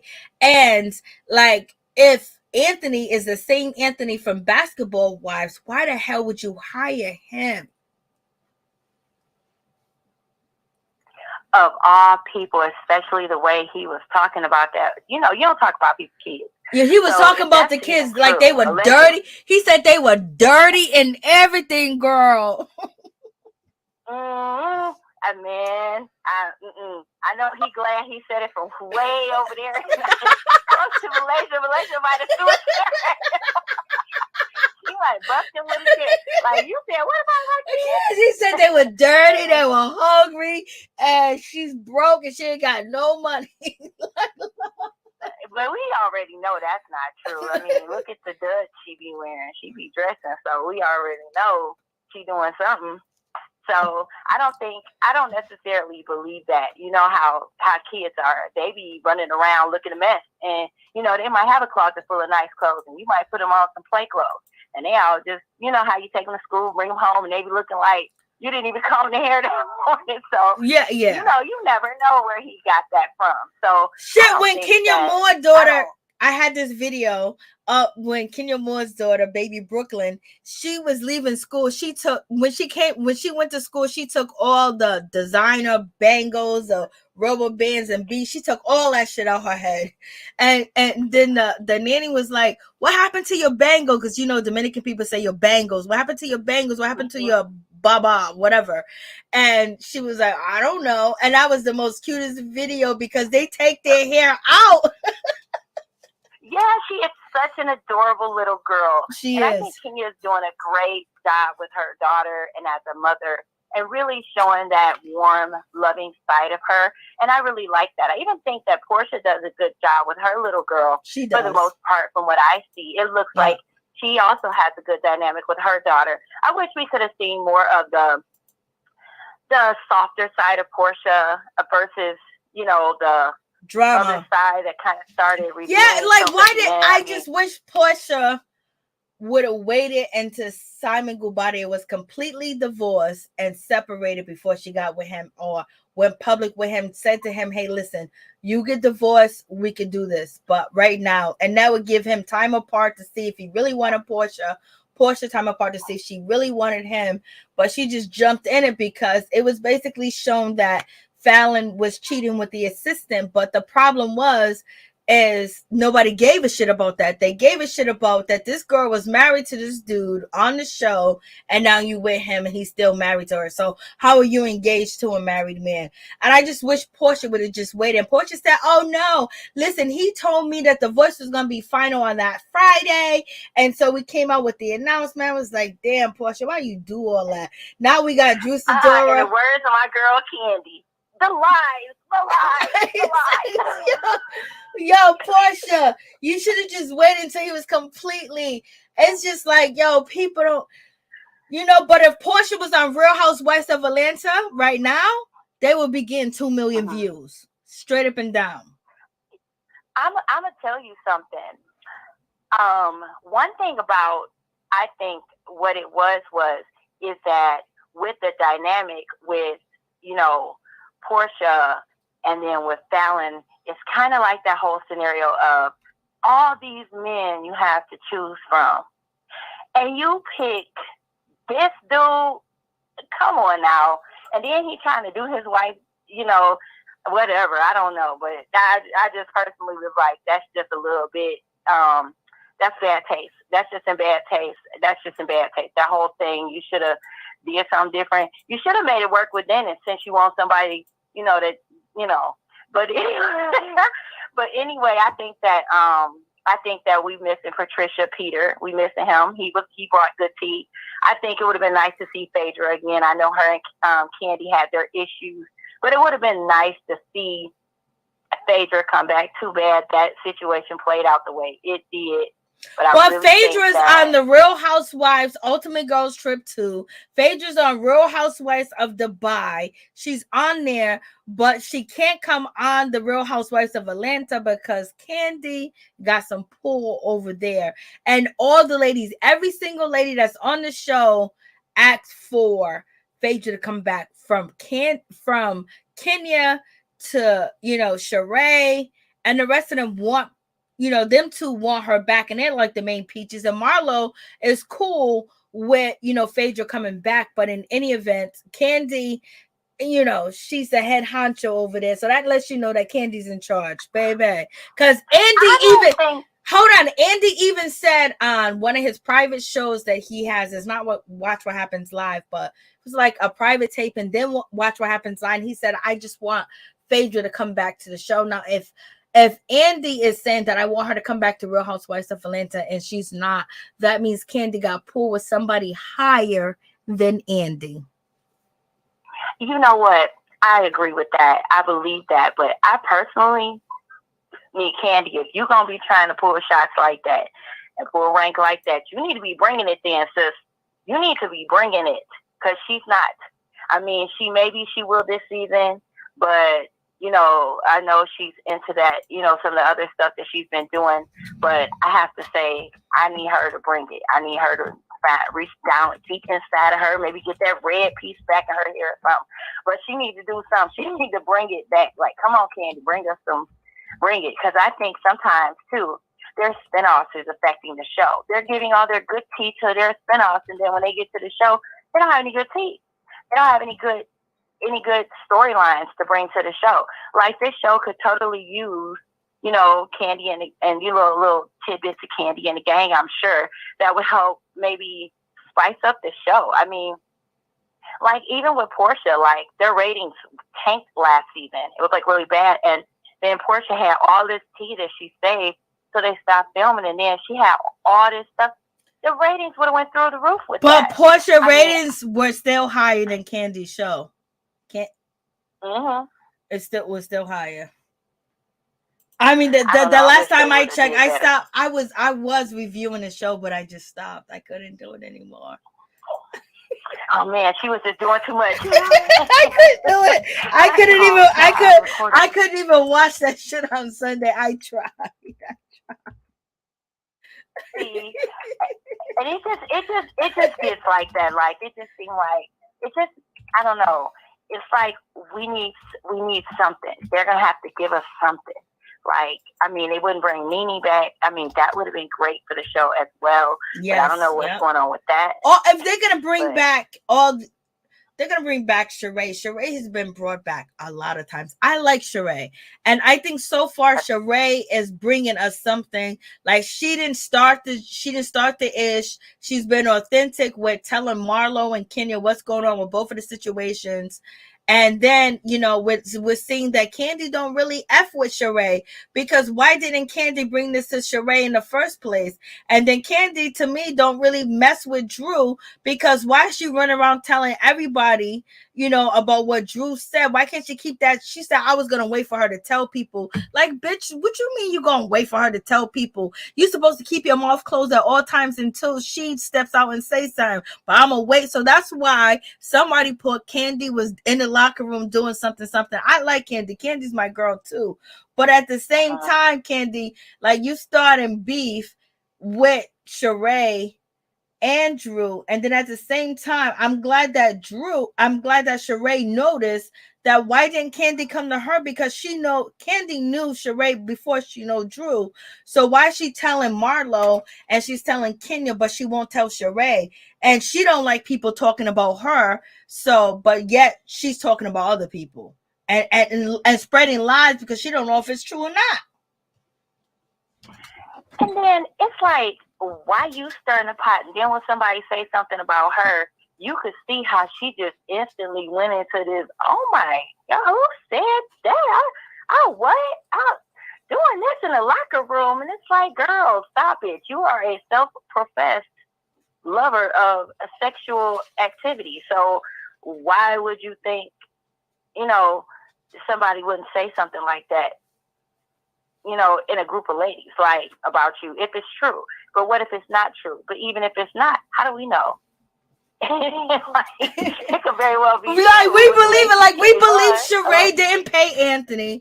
We believe that, you know, it's not something that's strange. Now, if you would have said, you know, Kandi was down in the ground, she was digging a hole, and she was digging burial ground for people, then we would be like, oh my God, no way. Or if Kandi, you know, was at the supermarket, basically she was a cashier or she was a laundry attendant, we wouldn't believe that. But we will believe that you will probably be in a locker room doing blah, blah, blah, because your whole thing is about sex. And then you showed your mama booty on your show. I would be like, I would have to cover some of my mama booty up, babies. They wouldn't see the whole thing. Even though Mama Joy's booty looked good, we wouldn't have showed her whole booty on TV. You know?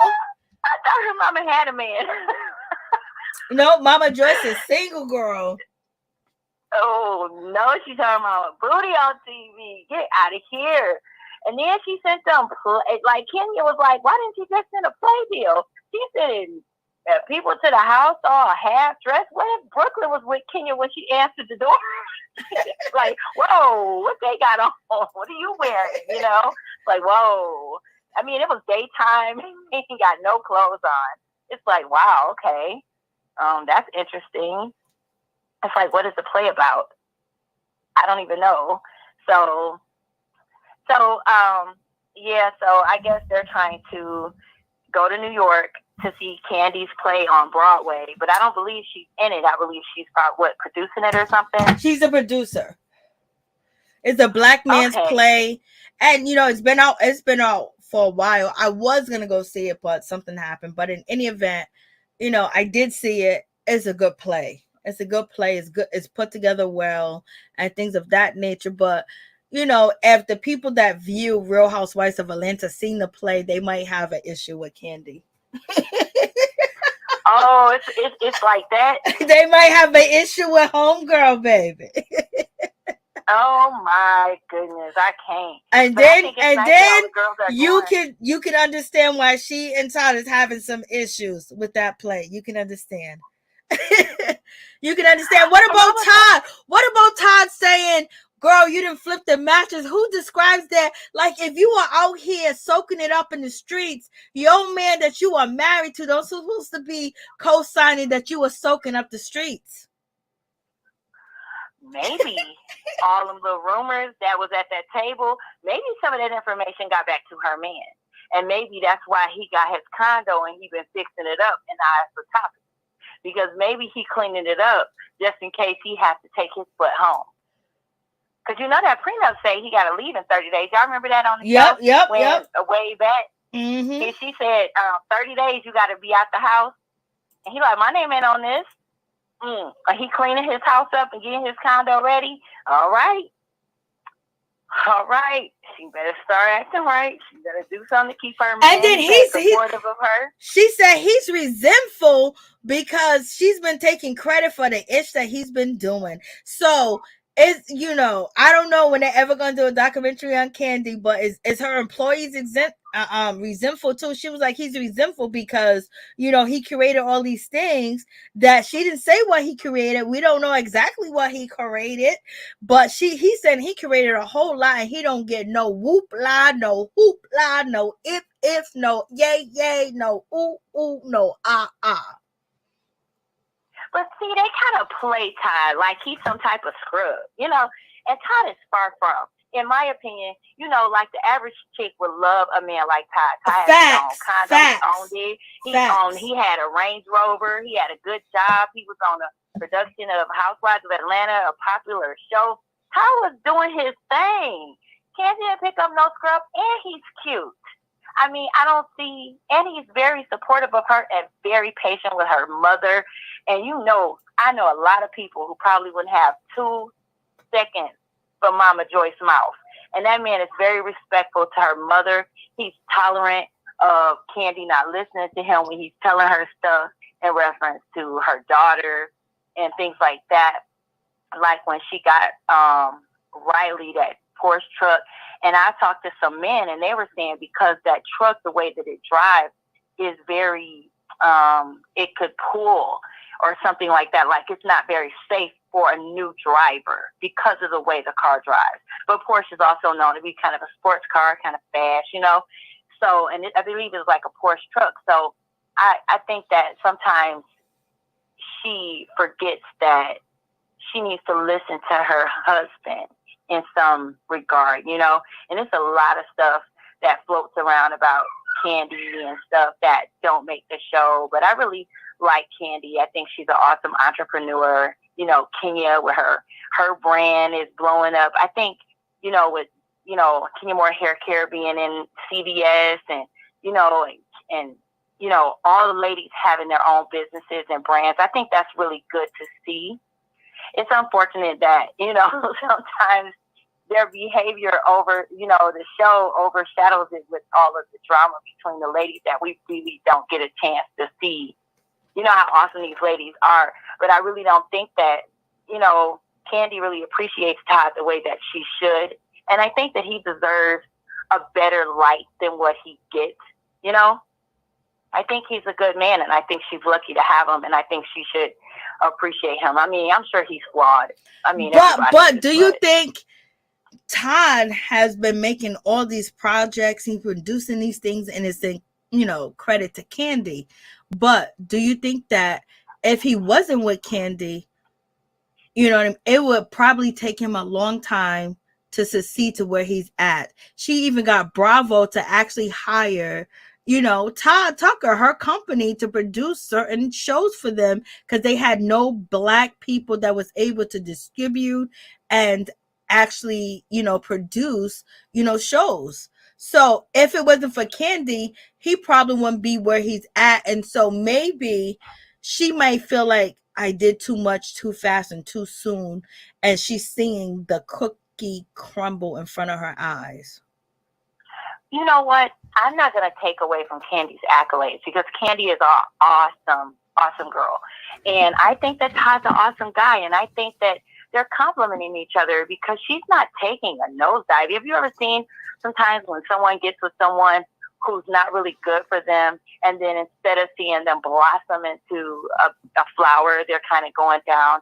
I mean, Kandi got the cover. Kandi, you know, Kandi's doing these businesses. They got 2 restaurants. She's got, you know, a play at Bravo. She's really, in Broadway, she's really doing her thing. And then Todd's doing his thing, and they're complimenting each other. She's going on tour with Escape. I mean, these things they're bringing to each other. They have 2 beautiful children that they've added to their already beautiful family with their 2 beautiful daughters they already had. So they're really growing and blossoming, you know, together as a couple. And I think that they really should sit down and do the work because they complement each other. I mean, they have their flaws, but they really bring out the best in one another, in my opinion. I think that right now they're just in that rocky spot, but unfortunately it's playing out on TV. And I think that TV played a part in Kenya's marriage also because it probably was very hard for him, as she said. And then she's growing and blossoming and doing all these great things. And, you know, she had this beautiful daughter, so her life is getting better. You know, you see Sheree got the house finally built, and, you know, she's doing that. And then we're supposed to see Jogger, see Marlo. She got her nephew. She's a momty now, and she, you know, is starting a business. And you're seeing these women do big things. And I think that these things are good because, you know, they complement each other. Even Cynthia was doing big things when she was on the show with the wine cellar and, you know, the Bailey wine cellar, and then, you know, all her things that she was doing with the school and stuff. So these things are very positive. So I think that Kandi and Todd should do the work. And I think that Kandi should put her foot down and when it comes to her mom and her family interfering with her marriage and with her husband, and not allow that to break them apart because I bet that wears on Todd sometimes. Okay, hold on. Somebody said that you are Todd's side piece. I wish. She's too short for me though, y'all. I don't like that short. No. But I just think that Candy's a lucky girl to have a guy like him who really loves her. I don't think he's a bad guy. He loves her because he put her with Mama Joyce. But hold on, what about this? Mama Joyce said, I know it was so funny when Majesty said, "This is Todd's side piece." I was like, I had to say, but I'm glad you got a sense of humor. Like we're joking about it, but you know, when Mama Joyce said, you know, and one of the episodes, the ones that I was watching that I just, you know, fell off, that she said Todd goes around and act like he's Atlanta. He throws his weight around because he's with Candy, and half of Atlanta don't like him because he's so arrogant. And also her daughter said the same thing, that he goes around and basically acts like the big guy in Atlanta because he's with Candy. What do you think about that statement that Mama Joyce made? Okay. And this was recently. Now listen, all this stuff been going around. You remember what happened with y'all boy at what was it, the Grammys or whatever, and the incident on the stage and all that, and that went back and forth there. And everybody was talking about sometimes when a man doesn't feel like he's being treated like a man, he overdoes it in another area of his life. Where that's a good point. That's a good point. His chest out. And maybe that's what he's doing. That's a good point. Maybe he's going above and beyond to show I'm a man. You ain't about to, you know, they, you know, do him so bad sometimes on the show. You have to, you know, make sure they know I'm the man around here. You know, maybe that's what's going on. But you know, a little arrogance come with the show.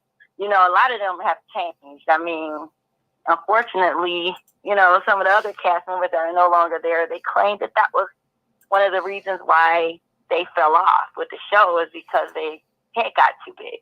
So maybe a little bit ahead, you know, maybe in a little bit ahead growth from the show, and you know. Okay, so let me answer this question. Okay, so I don't know if I'm right, Rashida Lieber, but Todd was already a producer on the show, and I don't know if he was a producer or whatever the case may be, but he didn't have his own producing company. But when Candy came up, when that Black Lives Matter, and for Bravo to hire Black producing companies and actually have Todd produce some of the footage that they do have and things of that nature, I think that set him aside from working for Bravo, than them actually paying him, you know, money for the situation. And then Todd was also saying that he started his own production with this particular show, and you know, he kind of like threw Candy out, and Candy wanted producer credits as well for this show that he was starting. I think it was Anonymous Blogger, that's the name of the show, that Todd was trying to produce, and they was working on it, but he only told Candy that she can be the talent and she can also write the, you know, the theme song or whatever, but he wanted it to be his. He wanted something to be his own, you know. So, but I think as far as the production company, when he was, you know, working for Bravo, I believe, in my opinion, that he was working for Bravo, you know, as far as he was hired through them, and they paid him whatever hourly fee that they wanted to. But him having his own production company, I think Candy had a lot to do with that, and it was producing different things, and he's kind of getting upset because Candy is not allowing him to produce a man's cry, a Black man's cry. I don't even know the name of the play, but I did see it, and I mean, just tell you, y'all will be like, oh my God. But in any event, I enjoyed the play. Yeah, I enjoyed the play. What is this play called? Black Man Cry. His play. Yeah, what is it called? It's called, I did a video on it too. It's Black Man. It's on Broadway. But, you know, Todd was talking about he just wanted this last play, this show that he's producing, you know, basically not to have Candy's name on it. I understand that. And like I said, Candy and Todd complement each other, and they definitely bring out the best in each other. And Candy is definitely an awesome spouse to have for Todd, because she helps him, you know, grow to his full potential, and then he brings out, you know, good in her, because like I said, they're both blossoming. Neither one of them look like they're tanking. You know what I mean? Yeah. And then with the play. I believe maybe this production thing that he's doing, maybe that's from the play. Maybe that's because he didn't get accolades on some of the things that he did with Kandi, and he wasn't getting acknowledged. So he said, this is going to be mine, because I can't let you take credit for everything that I do. I do have to have a resume that don't have to have your name on it. That's what he kind of so said. Maybe that's where that comes from. That's what he said. They complement each other. That's what he said, that he don't get credit. So he was basically, telling Kandi that he doesn't get credit. And Kandi was basically saying, my husband is resentful of me and I don't know how to change it. But the name of the play was the name of the play was Thoughts of a Colored Man. That's the name of the play. Now I see why he wanted to be on it. When you think you put a man on it? Oh, your husband? What thing you let your man out with? Thoughts of a colored man, right? And they're using colored man as an old term. So yeah. So Todd is feeling a certain type of way, like damn, like he was iced out of this particular situation.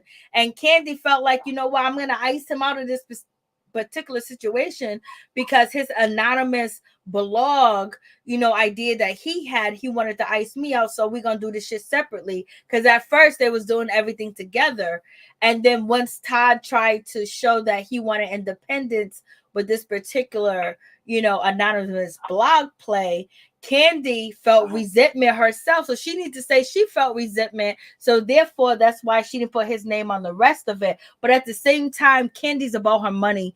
And she's not going to let nobody take her or use her or take advantage of it because she worked too freaking hard for it. So therefore, if Todd is showing signs that he want to do things separately, well, do things separately without my name. You know what? And kudos to her. I understand where she's coming from. Remember her Mother's Love? When she did that in the beginning, right? Around season 6.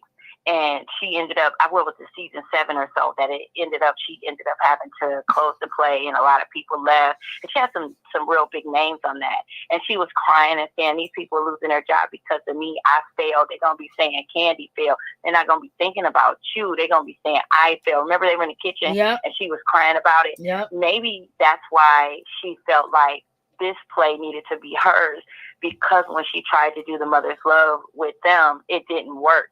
So this time she was like, no, I'm just going to do this one on my own. And I'm going to make sure I'm crossing my T's and dotting my I's so it could be a success. Because she was like, I'm putting my own money into marketing this so that I know we'll have butts in the seats. You remember she's saying that on the show, her saying that on the show.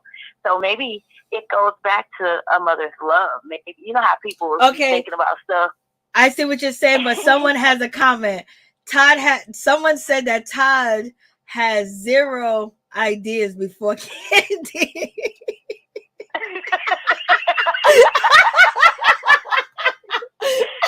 Your Majesty said Todd had 0 ideas before Kandi.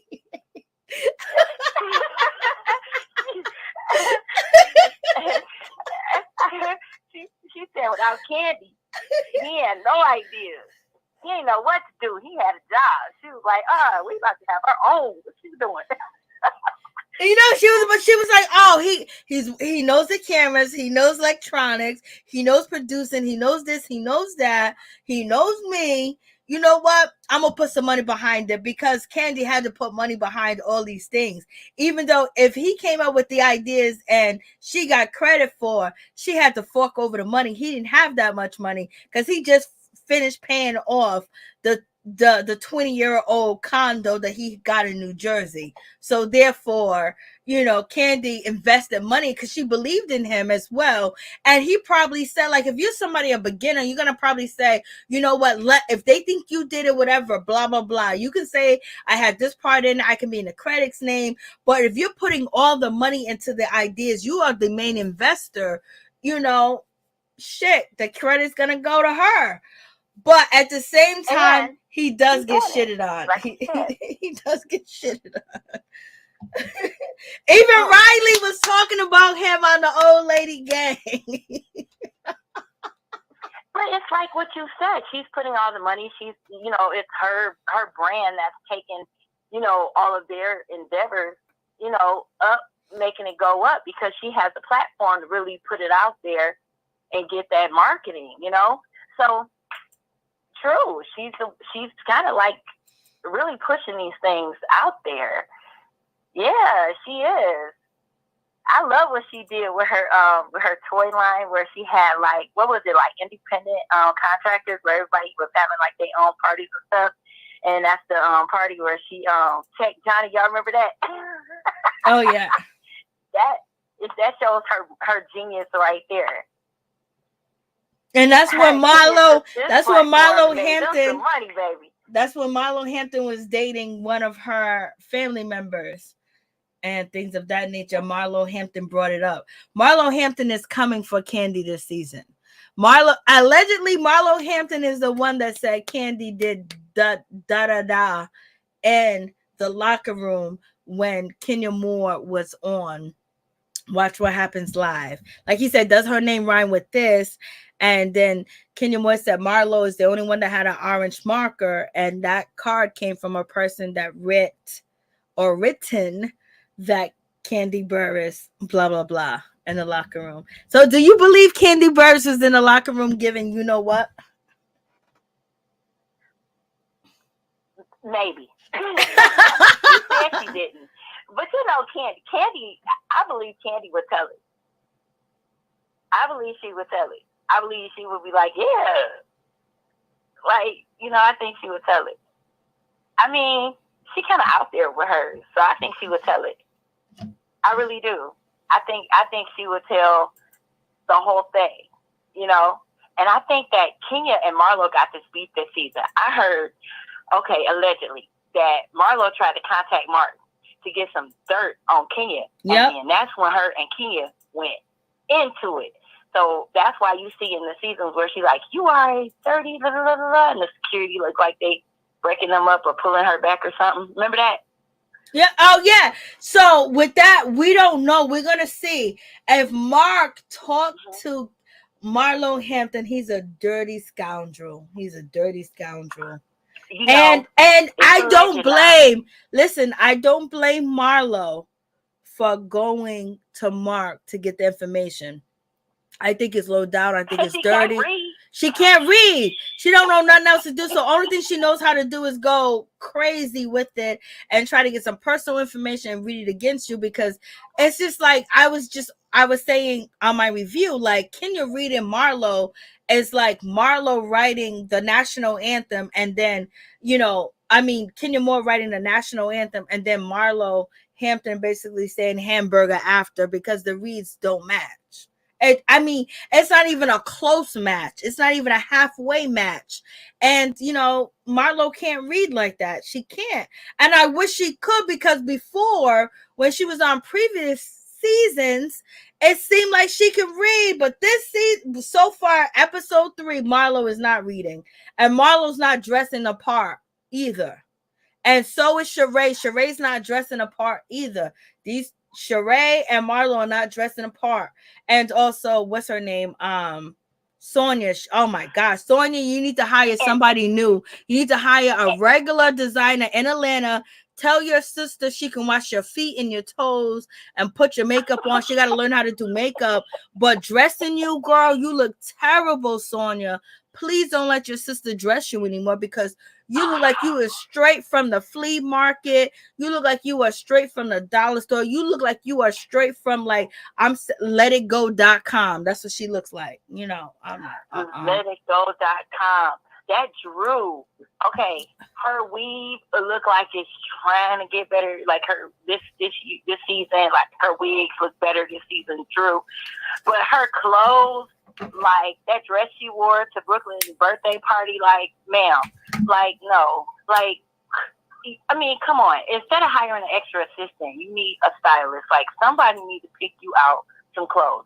Because what do you have on? Like, what have you been wearing? What are you doing? You know what year it is? You on TV and you walking around looking like that. I mean, come on, you on TV. I mean, come on. I could find a stylist, and I'm just a regular schmegular girl. And if you can't find one, now come on now. Come on. I'm sure it's people in your inbox asking you. You meet all these ladies. You can't ask one of them. Ask Marlo. But see, Marlo's just going to talk about her and tell her she got a French roll again. I just don't get it. Marlo don't even have no edges talking about people. But her edges coming back now, though. She has surgery, you know. I don't know how, like Kenya Moore, said.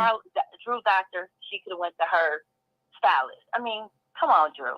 She's too pretty of a girl to be dressing like that. I mean, she's way too pretty. I mean, her face card does not decline, Drew. She's a beautiful girl, but she needs to find some clothes for real. Yo, did you see the way her husband dressed her on? I don't know what's going on. Did you see the way her husband dressed her on the episode? He sent stylists and they put her in that bullshit that they put her in. That was horrific. I was like, what? I mean, where did they find it? Like, where do she shop? Where did she find that dress she went to dinner with Ralph? Girl, I don't even know. That was messed up. Found a dress. That was messed up. Where? They did her dirty on that. Maybe, but you know what? Maybe because she's trying to dress like Kenya, she didn't realize that was, costume. Because she was on the stage because she came to the party. She had on Kenya's dress from Brooklyn's first party. So I don't know. But that girl definitely needs a stylist because she's way too pretty for that. She's too pretty for that. So we going to pray for her. Yeah, on the screen you can see her dress. Look at Drew's dress. Look at Drew's dress. This is horrific. And what kind of coat does she got with it? A white coat? Like, come on, you don't wear white coats unless it's the middle of winter, baby. Or summer's just beginning. And she got this green dress on like she's about to ice skate. And it don't fit her body. She looks Humpty Dumpty in it. She don't feel comfortable in it. But she went out there for her husband. And it's so bad. And my thing is, for her husband to be walking around with them tight pants on, and like if you look at Ralph's pants, like they be tight right around the muscle on his thigh, and you could see it's tight or whatever, and it's like, sir, you another one need a stylist because he's also too cute for that. And I just would like to see them dress better. I just would. Because I don't know what she had on when she went shopping with Anthony for Brooklyn's gift. With that hat. And I don't know what color wig that was. And no. She looked like Michael, like she was trying to do Michael Jackson. And I think they be playing her because, like you said, her aesthetics is very pretty. It's just that she needs to be dressed better. And she's not dressed better. I don't know if she can't afford it because we already know that when she got the new house that she moved in, she had to pay $60,000 extra because there was some things wrong with the house. And, I don't think Ralph is involved in any criminal activity because they live in very hand to fist. I don't think so either. The way that Ralph has hold on one second. The way that Ralph has Drew Sidora out here. First, they was doing Sunday service. Now Lose It with Drew. Now they're doing couples games. They're doing everything. And now Ralph finally got a podcast with the other other husbands of the housewives or whatever. He's trying to lick onto something. He wants to, even though he's behind the scenes doing technology, I think he wants to be in front of the camera because he believes that he's beautiful and he's not an ugly looking man. But at the same time, I think that, he uses Drew as well. And he uses Drew ex-baby father and the kid towards Drew, in my opinion. I think he used that against her. And, when it comes to Ralph, I think he has a lot of issues. He loved Black women. He loves his mother. He loves that. But he was traumatized in his childhood by his mother and his father relationship. And he tried so hard for that not to happen with the relationship with Drew. But at the same time, he don't look at Drew as that she has feelings and she has emotions and things of that nature. And I say that, but also the last episode we seen of Drew is like, damn, it don't look like the chick listens to anything. Like she just run off to the fire. She just run off and sound the alarm before anything is really that bad. You know what I mean? Yeah. it seems like she doesn't give him a chance to tell her how he feels. And I wonder if he's taking out some of his frustrations on her.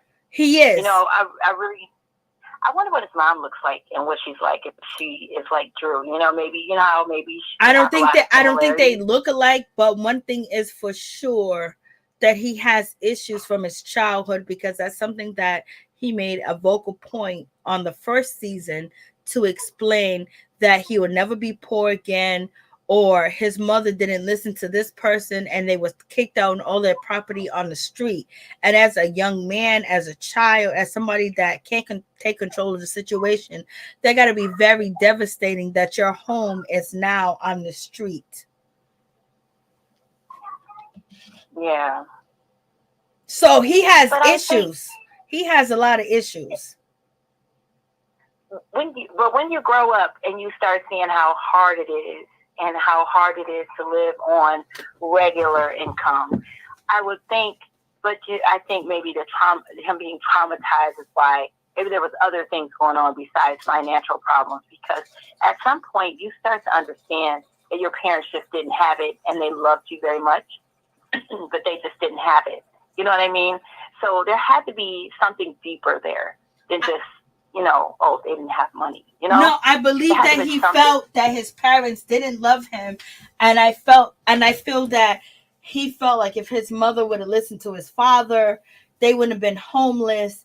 And I feel like if his father didn't have the issues, because I think his father actually passed away before this season actually premiered, is because of health issues and issues from back in the day. So he was stuck in between a hard place. So he might not be able to adjust to having a good life and a good wife, and to have these things that they do have that he never seen that he should have as a child. So trying to hold on to the goodness and the money and everything, it makes him kind of resent Drew when he feels like she's doing something to jeopardize it. But he doesn't seem to realize that he's jeopardizing it too, by not being that caring, loving, and supportive husband. And also, why are you watching her talk to her mother? Why you have these cameras, and why are you disappearing? Why are you keeping in contact with an assistant that bothers your wife and she feels insecure about, but then you blast her on TV and say you're insecure, you're the only person that don't like her? Well, wouldn't you want her to get rid of a man in her life that you felt that made you feel a certain type of way? But he's trying to call it out like, oh, then it's you. So I want you to say that. So basically he can throw it back in her face and say, listen, I got rid of this person for you. And this person don't have your babies. This person ain't your wife. This person is just somebody you hired. But you take their feelings in regard more than you take your wife's feelings in regard. And that's the issue. And you know, you make a lot of valid points with that. Like, you pointed out a lot of different things, like why are you watching her so hard in the house? Like, it's like, what are you so afraid because you feel guilty? Like, is she gonna do something? I mean, do you have really bad trust issues? Like, I think that's like a violation of privacy. You know, I feel like I can understand wanting to see what's going on in your house, but at the same time, you should be able to trust your spouse and give your spouse a little bit of privacy, because everybody needs to vent sometime about something they don't like. That doesn't mean that they don't love you.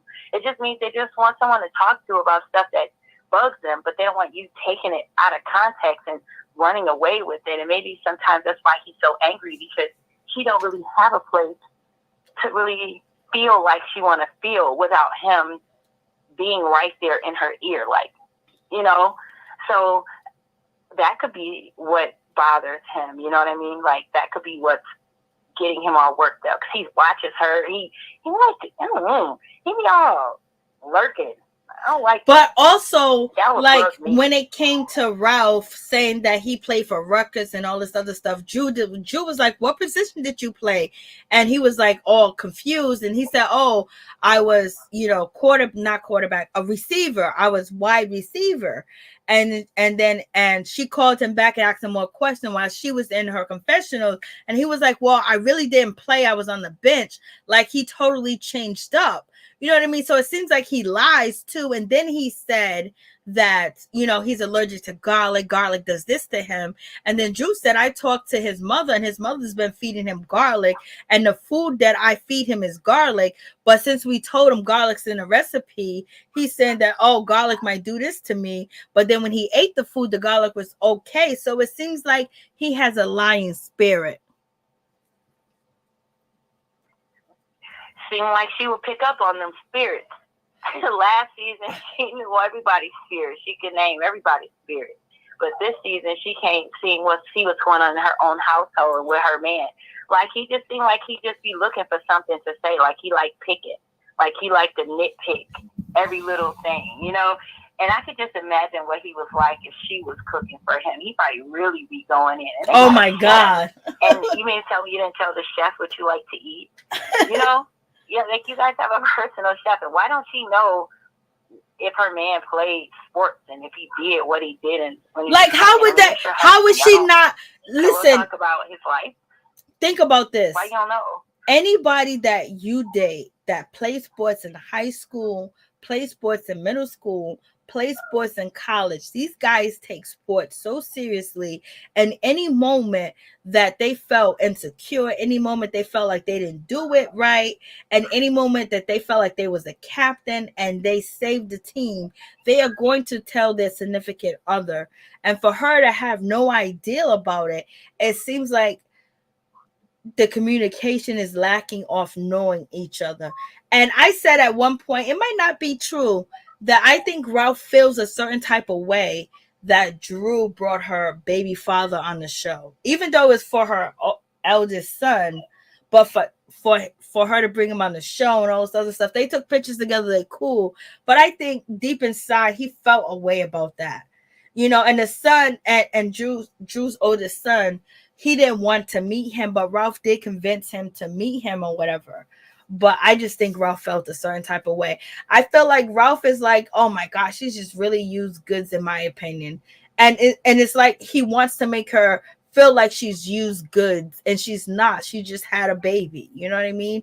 And that's a part of nature. But I think that he wants to make her feel some type of way when he's on camera with her, because, and then it's just like, let's just get some love moments. You know what I mean? Let's just get some love moments with you guys not going back and forth. Even when they're online doing church or doing games and shit, it's like they're going back and forth. It's like she really has to zip her lips and say nothing, and it'll be okay. And then when she does zip her lips, he got a problem with that too. I mean, he always got a problem. And then you would think that there would be sometimes he would let her have a nice moment, seeing as how he watched the show last season that she gonna be getting dragged, or arguing with the other ladies. That's what they do. And then she comes home and has to do it with you too. So that's not fair. And it's like, he don't have to be so hard on her. Sometimes I feel like he don't think about how he makes her feel. Like, it seems like Bravo said, a lot of gaslighting. Like when she was sitting at the table and she was feeling so bad, and then to add insult to injury, he was like, in their bedroom, I should have gave you a Lunchable. You didn't deserve that. And she just sitting there feeling bad. Like, girl. But she should have. But when he told her he didn't want to talk about any negative things, she should have let it go. Yeah. She should have let it go. Like, if my dude, my husband, or whatever, put a dinner together and I'm mad at his ass, and I already know he's doing this because I'm mad at his ass, I'm going through hell, but at the same time I'm working hard and doing everything else. I want to cuss him out. I want to bring up this happened, but in that moment you just got to forget and just let it be. And Ju wasn't able to forget and let it be. And then, she says that she feels like she's walking on eggshells. So basically she's crying out at the same time, but then at the same time, she wants to protect her husband and be with him, but she doesn't have a voice. And that's probably the very reason why her mother was there. Even though her mother was there helping with the kids, she may have felt, intimidated and scary at the same time. But I feel that way about her. But at the same time, the last episode we seen of Drew, how she didn't listen to Fatima telling her about her husband being a part of the LGBTQIA community, not hearing her and just going off, and then trying to flip the script on Sheree and say, oh, well, your is deeper than mine, because if someone said that, he said that my husband was a part of the LGBTQIA community, and then you don't say anything, and I'm just saying that this man wants to get paid, yours is worse, so you should have said something to me first. It's only because she had eggshell on her face, because she thought that she was going to throw this shit at Sheree and be like, oh, you don't pay people. And there's another shot at Sheree that you don't pay people. But then Sheree friend came through, which could have been planned, and said, well, Anthony's a stalker and Sheree don't want to deal with him. And he said that your husband is gay. You know what I mean? Like, it seems like she set herself up, and Ralph's supposed to be the man in the relationship. And he doesn't act like he's that dominant man in the relationship when it comes to protecting the family. Okay, we're going to do this, we're going to do that. If you remember Shamari DeVoe, when she was on The Real Housewives of Atlanta, her husband used to tell her, hey, listen, you can't say this, don't do all this. They used to catch him saying that, but they're on a whole new show. I can't wait to talk about Couples Retreat with Shamari DeVoe. And oh my God, and Claudia Jordan and her man, Claudia Jordan man said he ain't attracted to her ass. I was like, girl, why are you still trying? Get out of here. I can't wait. Wow. Like, that's gonna be tomorrow. Tomorrow is gonna be lit. I'm just gonna put this out here in the atmosphere. Y'all remember when Kenya and Kim Fields was going at it on the show, right? So when Kenya, after Kim Fields, they was all out of town and she wasn't in the commercial. And Kenya and the girls were sitting around and she was kind of annoyed. And then, so the ladies was talking about how he behaved on the bus, but it came. Okay, hold on. So they were talking about how he behaved on the bus earlier that day, but we didn't find out that that's what happened until the reunion. Anyway, she was like, oh, they call him Christy. They call him Christy or whatever. And then it was this whole mess. And then when they got to the reunion, Andy felt away because it's like, don't do that or whatever. It's not fair and stuff like that. So now I'm not saying how I feel about it one way or the other, because I think they were just trying to go at each other for whatever they could find, at that point. But anyway, I remember how Sheree was acting at that very moment. She was just sitting there like, and then when they was on the show, she's sitting back like she ain't, I ain't with that. I ain't saying that. I ain't do that. You remember that? Mm-hmm. Now, she want to spill the tea about somebody. Man, I understand why she did it, okay? Because she was coming for her, and she's like, it's time to spill all the beans on you and your man, and I'm just going to do it because I'm sick of this mess, right? Because she was coming for her. So, it was a moment of retaliation, right? So now that her and Kenya friends, it's like, oh, y'all friends, but when they was on the reunion, she really was sitting back like, I didn't say it. Remember? Crazy. I remember that. But crazy. Anyway, your memory is better than mine, girl. Your memory's better than mine, girl. I put receipts on your butt. Yeah, okay. You did. Like, girl, I try. If I watch too much shit. Okay, girl. We think each other. No. Okay, what do you think about Young Miami and P. Diddy? What do you think about that situation? I know it's like, oh my God, Young Miami got old P. Diddy. He's a millionaire. He got Revolt TV. He got this. He got that. He can make her career pop. But her fighting with his Asian/Black girlfriend. What you think about that? Like, is Young Miami gonna feel this relationship at the end? Is it gonna come to bite her at the end? It's never gonna come to bite Diddy at the end, because none of his relationships ever bit him at the end.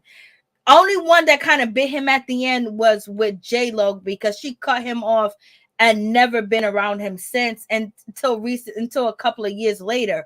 But after that shooting at the club and everything with Shine and our whole went down, she disappeared from Diddy. She ain't never talked to him again until like many, like a decade later. And so now we got Young Miami, you know, from City Girl. She is out here dating Diddy, and now she's arguing with one of his side pieces that been on Tasha K's show talking about Diddy did this to me, Diddy did that to me, but she's still with him. And Young Miami's claiming like, I know you messed with Diddy, but I'ma still be with him. And when Young Miami have these important events, maybe Diddy helped her to be the host or be there or whatever the case may be.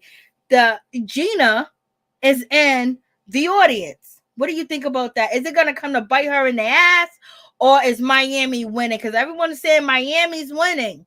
But we know P. Diddy. If you're older than 37, you know what P. Diddy... We know Diddy. Let's see Diddy. Okay, Diddy has been around the block a few times. Now, my thing is this. This man is pretty nice looking, got a pocket full of money, seems to be a good father. I don't know, but he seems to be a really good father.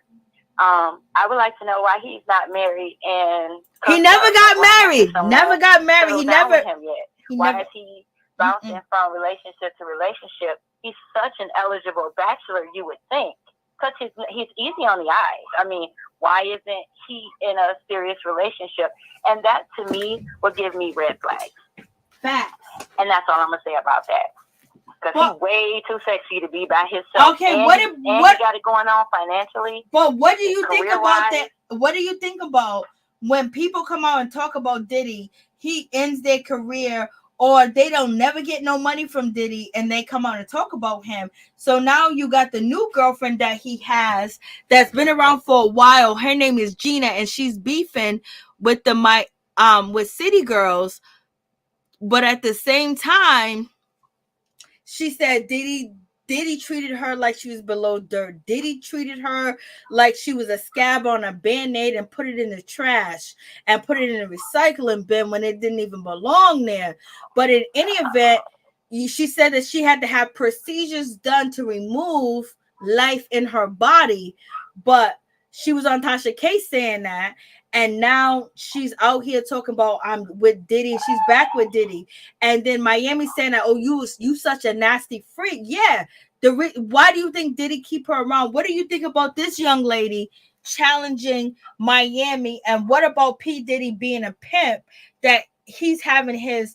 Is Diddy want these two women to fight together? Because you would think that Diddy could silence her if he wanted to. He silenced everybody else. Well, to me, it seems like men think that's cute. It seems like it helps them feel a notch on their belt or something. Like, oh, look at this. I got these two beautiful women fighting over me or whatever. And it's like, it makes them feel good. But at the same time, I think sometimes we get so attached to men that sometimes as women, we need to have a come to Jesus moment and say, hey, sis, be single for a minute and find somebody else. Find somebody who loves you for you, because a man who really loves you is not going to have you competing with nobody else. And if you have to compete, that's not your man, and that is not what you should be doing. You should be out here getting yourself together, building your career, getting your bag, making sure you getting your coins, making sure you got your life together, and then find somebody who's going to love you. If they're fighting, it's dumb. And he's not thinking about you, because men don't do that. He wouldn't risk the woman of his dreams, the woman that he's madly in love with. He wouldn't risk losing her over some woman he don't care nothing about. So if he's not shutting that down, or you're not hearing a loud, anything loud from him, louder than the arguing from the lady, then maybe it's not all that for either lady. Maybe neither one of them is doing it for him. Well, we know the rumors about allegedly what he do like.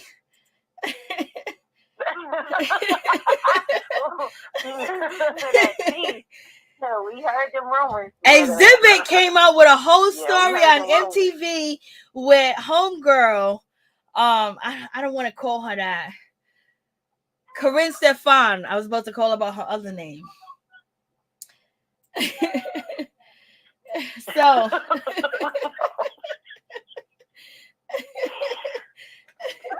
So now you got this girl that Miami said, hold on, I didn't even play. I think I deleted it. But Young Miami said that the reason why she responded is because this girl was disrespecting her and this and that. Blase ain't a third, but it's just like, girl.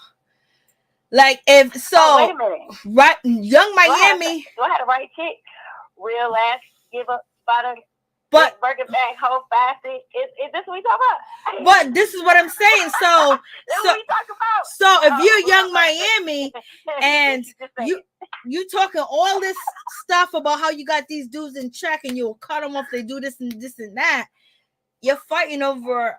I mean, like your social media battling with this woman, and he's letting that woman battle you and disrespect you and mess with your brand and not care, not stop her. And then on top of that, she already went on Tasha K and exposed him and said all this other stuff, and he still got her in the mix. What kind of pimping is that?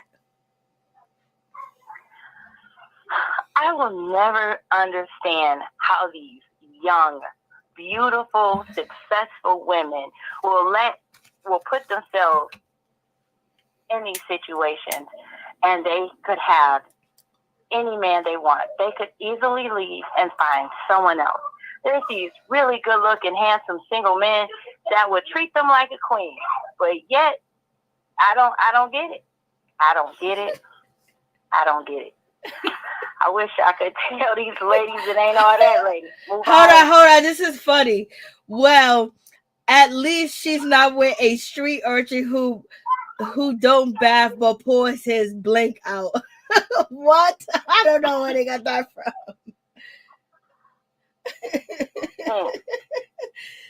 So you got this issue.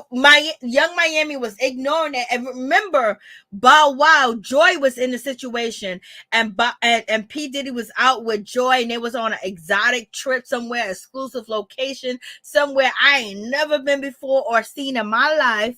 And they was doing their thing, and he posted the video, whatever. She took all her stuff down, and then after that, he was posted with Young Miami, and she just stopped, posting Diddy or anything with Diddy, point blank, period. She removed herself out the situation, Bow Wow's baby mother, and then you got Gina. She was out here bashing this man. The way that she described P. Diddy, it would be like, girl, why are you even battling with her? But she's battling with her because that's her meal ticket.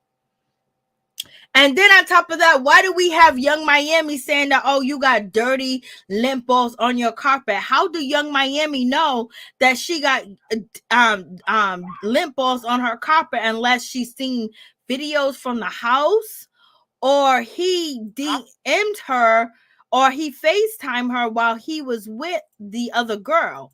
You know what I mean? Like it just seems like P. Diddy's messing up her reputation as, like, when it comes to what's his name, Freddie Gibbs, that just got jumped. He got jumped twice already. So who's gonna be listening to him being a gangster if he's out here getting jumped? You know what I mean? And who gonna listen to Miami being a boss B if her man's out here and got his chick on the side disrespecting her? Nobody got anything in order. So basically, your music's trash if you're not living by the words that you're speaking. And we're seeing that, he probably can't control her, but he's still messing with her. So he's still messing with her, knowing that she's messing with you and your career and what you stand for, how you treat a dude, how you get your money, and how you about getting bags, and you don't give a damn about a dude, and blah, blah, blah. I took your man, I slept with him, and all this other stuff she's saying.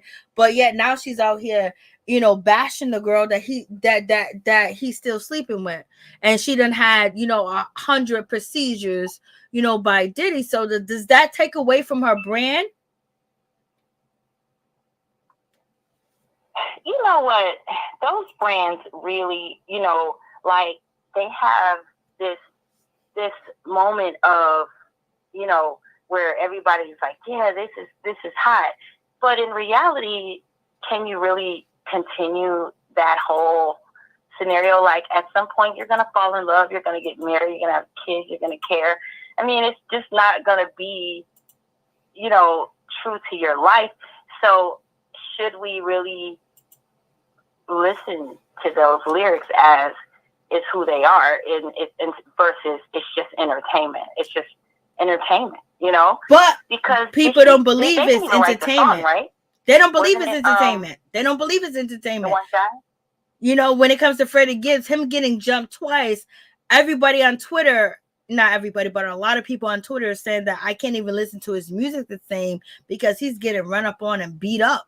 You know what I mean? And now it seems like Diddy's playing games and got these two girls fighting over him on live or whatever. You know, this girl's posting pictures. She's getting under Miami's skin, and Miami's responding because she feels like, you know, she ain't gonna let this girl play with her. But if she's a nobody and she has no dealing with P. Diddy like that, you know, and P. Diddy didn't put her on, but she's been around and she got dirty carpet with, you know, with white limp balls, but she's messing with a billionaire. And then Young Miami calls her a freak nasty B. Well, that freak nasty B has been around for a long time, and she's not gonna be homeless for a long time because evidently she must be pleasing him, because the girl done jumped on Tasha K and exposed her whole relationship with P. Diddy and his sons, and he's still messing with her.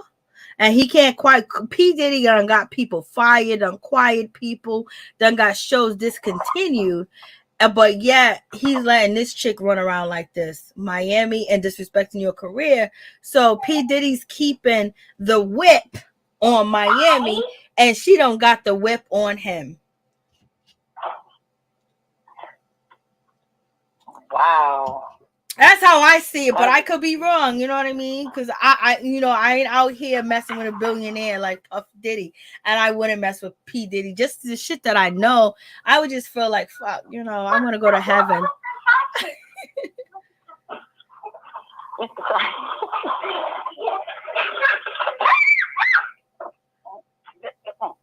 Okay. Well, you know, I think that that comes with that lifestyle when you start dating, you know, some celebrities. I believe, you know, I think you should make sure that it's a nice fit. You guys have a good relationship and it's real before you go public, unless, you know. But so okay is it okay? Public if it go left. So okay, we got Stella Belafonte. What's up, girl? I'm glad that you're here. Diddy is a billionaire. His money is next level. I get why the girls are fighting, but at the same time, a billionaire, but it all depends if the billionaire is giving you what you need for you not to be impoverished. Is he giving you halfway? Is he giving you a lot? With Gina, the Asian black and Asian, or whatever the case may be, it doesn't seem like he's giving her what he got, because he already got whatever he wanted from her, and she already did everything that he wanted her to do, and she stayed on the sideline when it was Cassidy. Remember when Diddy was with Cassidy, you know, her music was hitting, and all of a sudden we didn't see Cassidy no more. Cassidy disappeared. Cassidy was MIA for almost a decade. Then she came back and she married Alex Fine, and she had a baby, Blase in the third, and she's performing again. So, is the money getting from P. Diddy, everything that we heard, is it worth it? It's worth it if you are smart enough to know that you're getting played by these posts that Miami's putting out. If she's trying to get attention, that's different. If she's just trying to get attention and she don't really care, that's cool. But these posts that she's putting out, because she never really responded, now she cares. He got her hooked with the money and all the shit that he done told her. Just like Keisha Cole and Antonio Brown.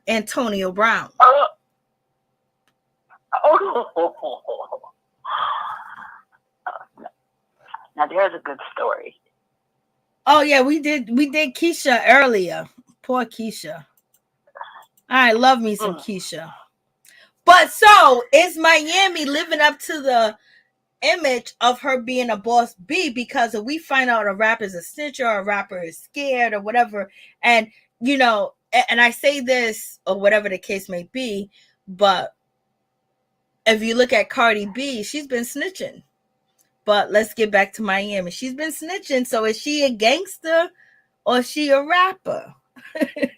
Like they blurry the lines with this bullshit that they put out here are the code of conducts of hip hop.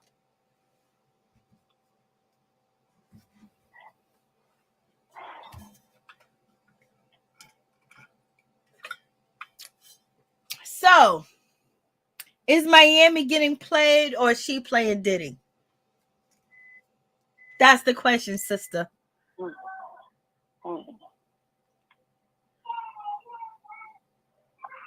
Because I guarantee you know Miami's City Girls music more than I do. So is she getting played or she's playing a game? Maybe a little bit both. Maybe they just haven't. Maybe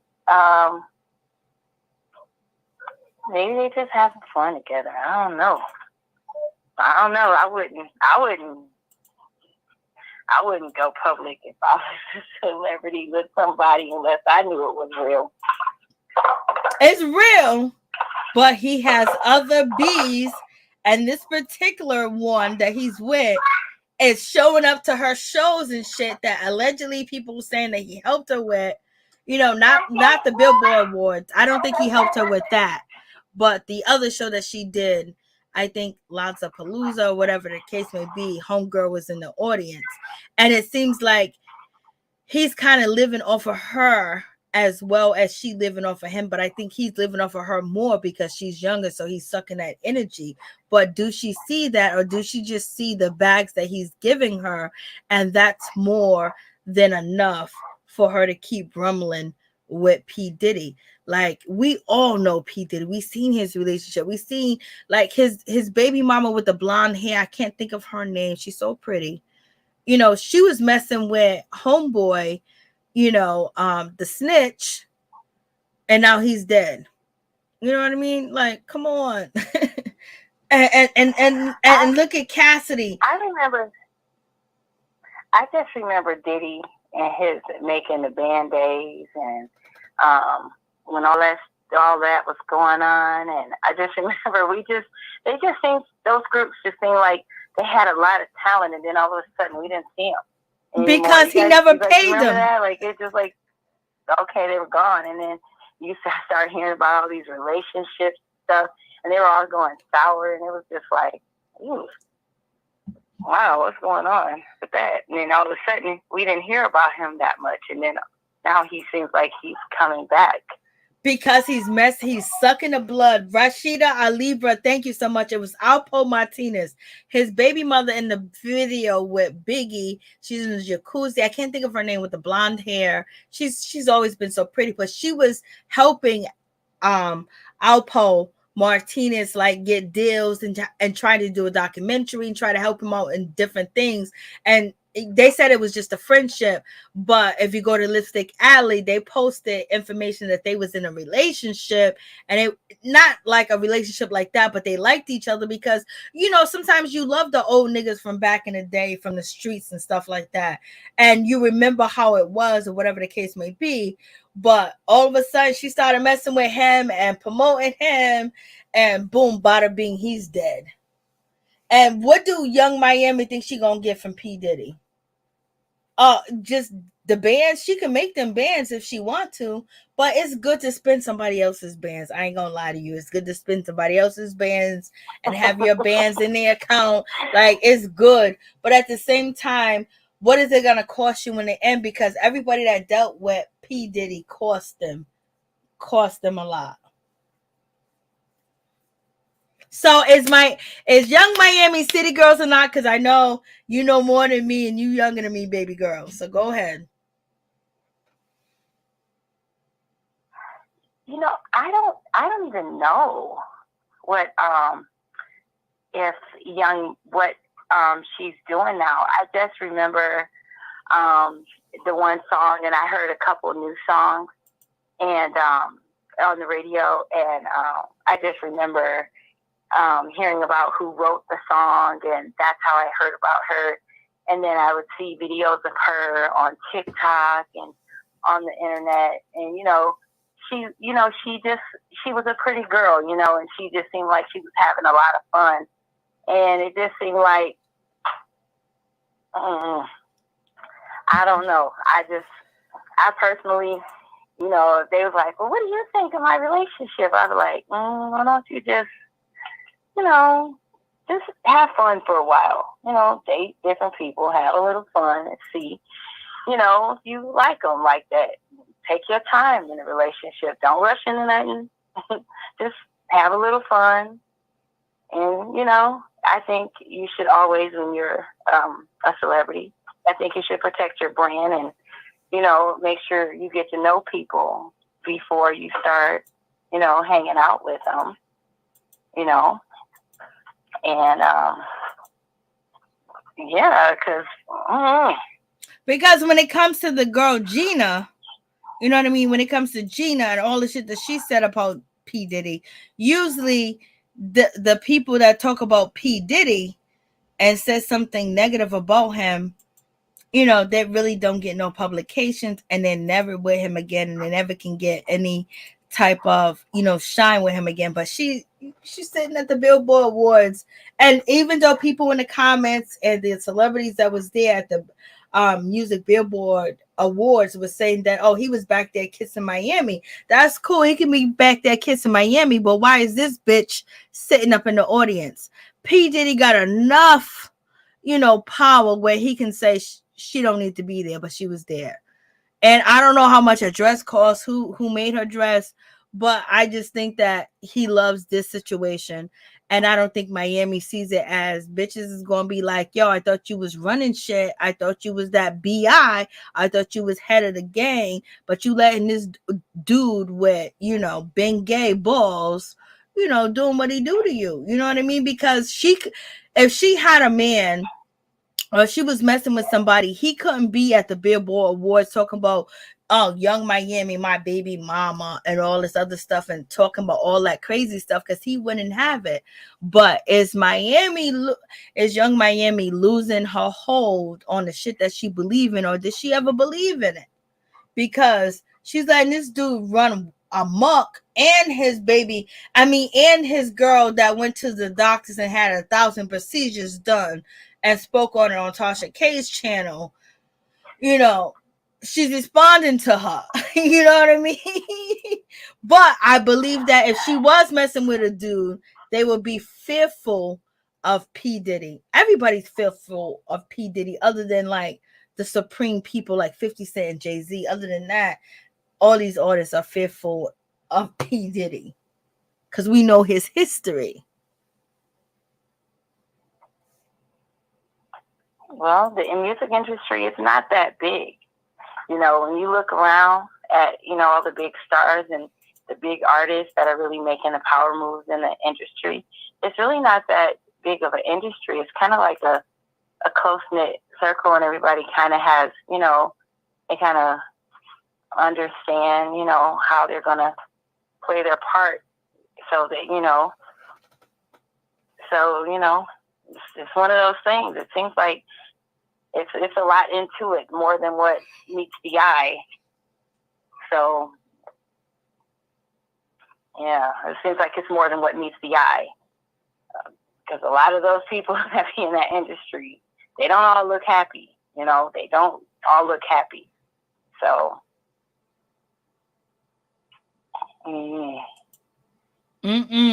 I know it's a crazy situation.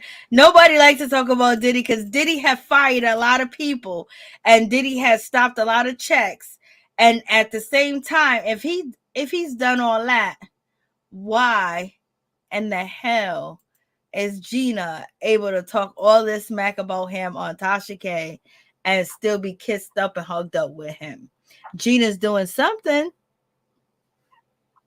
Gina may got, you know, carpet balls or moth balls or all this stuff on her carpet. I'm just like, Young Miami, how do you know about her carpet? I hope she knows about her carpet looking terrible because she posted on Instagram or to TikTok. But I hope it's not because he was up in her house and he posted it to you.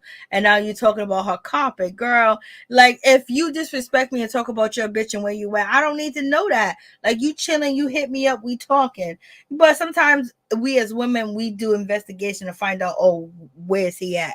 But to say all that, You know, you're supposed to be a young chick out here that got the game on locked, and you that hot girl, you that bad girl.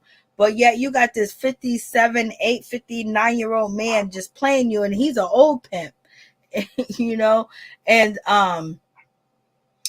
But how do you keep track of a man that famous and successful? Like, how? But at the same time, who has like, he doesn't? How would you even know, like, where he was at or what he was doing, you know, from day to day, unless you were like his wife and you were like really in his world, like it's just, it seems like you would just seem like it would be like, okay, I can only. No, because money talks and bullshit walks. Money. Right. Money. Like, he been giving her money, doing these things for her, maybe getting her some things happening, blah, and the third. But at the same time, girl, this is a price to pay. It ain't easy. And the price to pay right now is battling Gina that's out here disrespecting you, and he's allowing it to happen because she can't have a dude out here disrespecting P. Diddy, because he ain't gonna have that, because that ain't in his polyphia.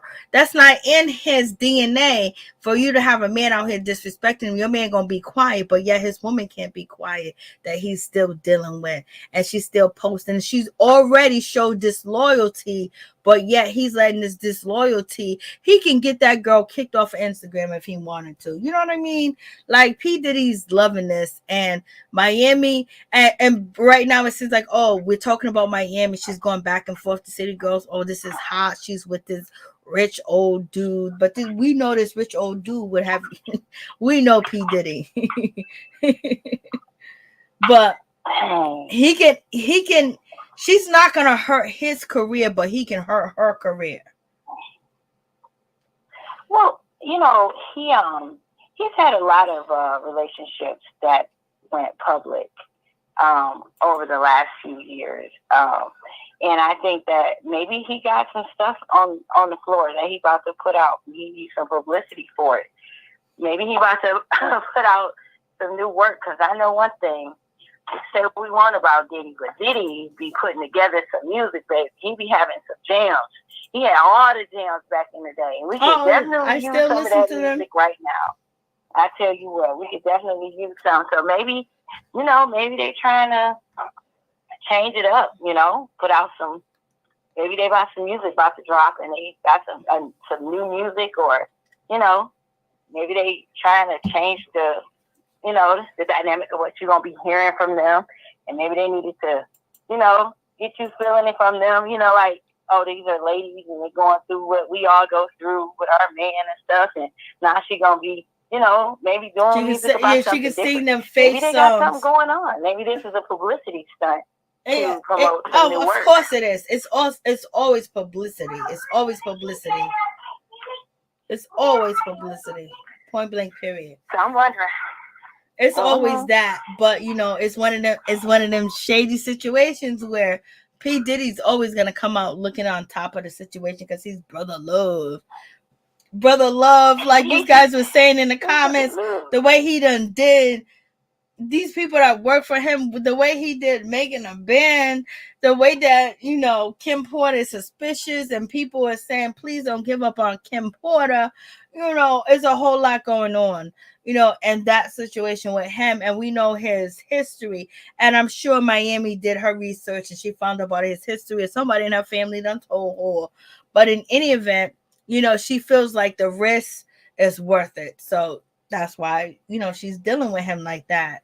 You know what I mean? But at the same time, somebody else in a respectable, you know, type of situation and type of money, but don't have all the allegations and the negativity on their name, might skeet past Miss Young Miami, not only because she's messing with P. Diddy because of, you know, maybe what she raps about, but at the same time, is it messing up her brand that it looks like P. Diddy's winning and he's playing her, and he got this motherfucker situation with this female, disrespecting her and doing all this and that.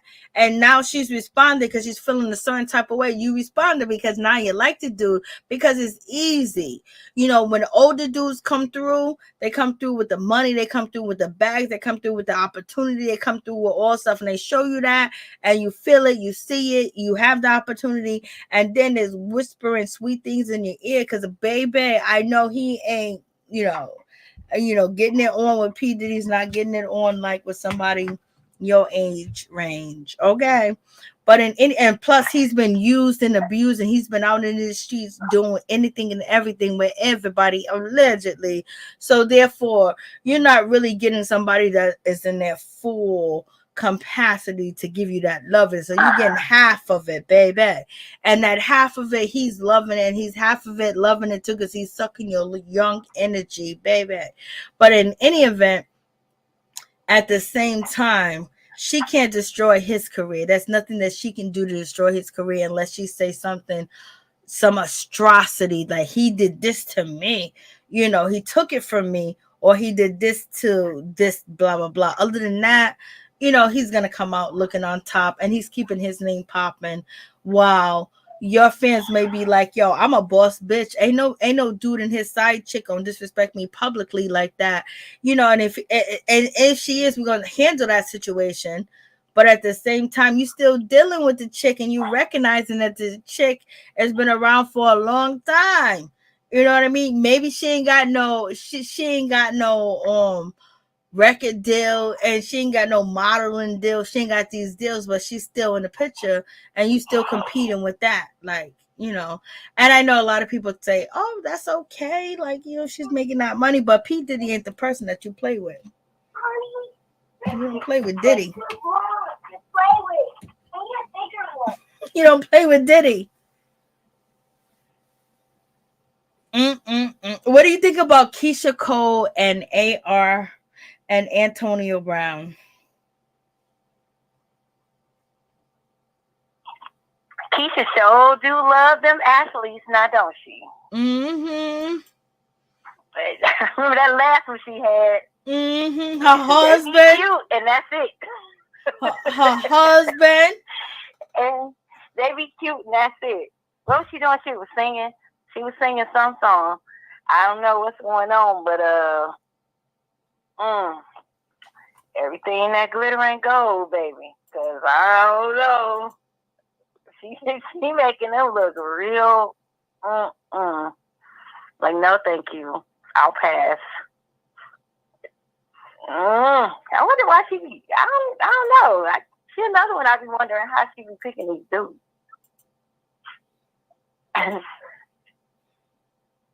Talented girl, wonderful voice. Like, girl, what's going on? Lord, I don't know. Maybe because it's cute. I don't know. Maybe somebody thinks it's cute, and that's why. A lot of women think he got money, so you already know they think he's cute. So that's not even a question. But the question is, Keisha Cole, did you get that tattoo? Hopefully that's a fake tattoo that you got of this man on your body. And he done came out and said he just hit it and quit it, really. And he's telling Keisha Cole to move on, girl. I don't want nothing to do with you. Because she posted that she misses him because he probably was MIA.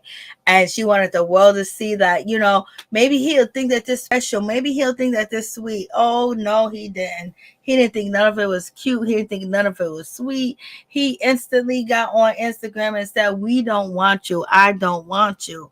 I was like, damn it. She's on Instagram talking to EJ or whatever the hairstylist is about, they bonded. She loved him. Not that she loved him, but she understands his trauma, what he went through. And she's signing with him and she don't even know him. And like, girl, all the information that's been out here, like, the information that is out here on Antonio Brown, us regular girls can't find that information like that on dudes unless we pay for it, unless we grew up with them. And all you got to do is type his name into Google and type different things and everything would come up, and you call this man and you put, hopefully it's a wash off, it's a henna tattoo that ain't real, but he just disrespected her like she was a nobody, like she didn't matter. And all the girls that he ever posted on Instagram and the people that he was around, it was always black men and Caucasian women. You know what I mean? Like, she's not part of his aesthetics. You know, at first I thought, look at Antonio Brown posting this, you know, Caucasian chick to his Instagram. And this was like, you know, 5 days before the story really hit. I was like, that ain't Keisha Cole. And then I went back and it was Keisha Cole that put this man's name on her. You know what I mean? Like, he has a lot of unstable issues. And how did she think that he was going to be stable with her? It's just like, girl, you're not 20. We can give you a Miami a pass, but you in your 40s, baby.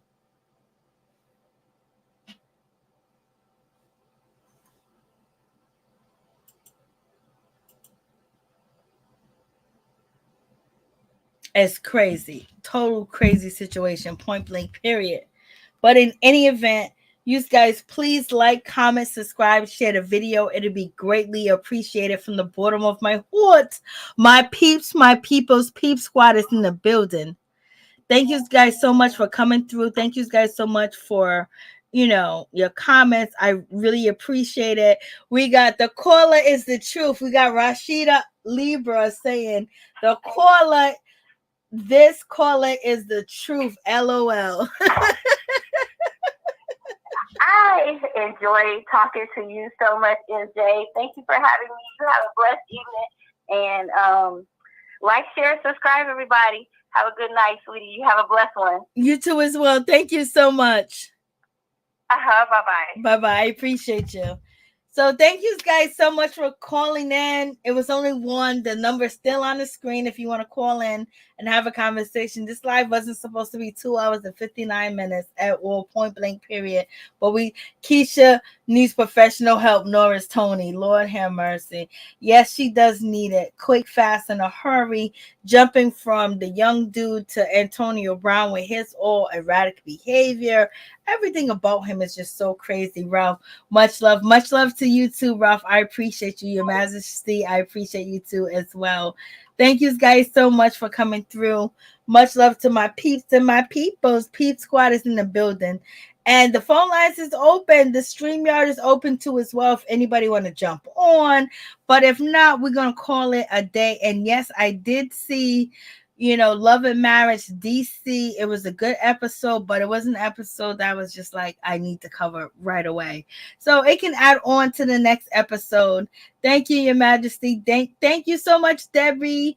Lowe is in the building. Like, she was here like from Jump Street. Thank you, Your Majesty. Hey, Tony, peace. Much love to Tony. And I believe Norris Tony, as you can see on the screen, this is his, you know, YouTube channel. Make sure you guys go check him out. He has dropped videos. You know, he's been around the world. He's been on YouTube, basically calling in and jumping on the StreamYard and letting you guys know what he feels and what he thinks. And it's authentic. Nothing is fake about him. Ralph, it's so good to see you too as well. Rashida Libra is in the building.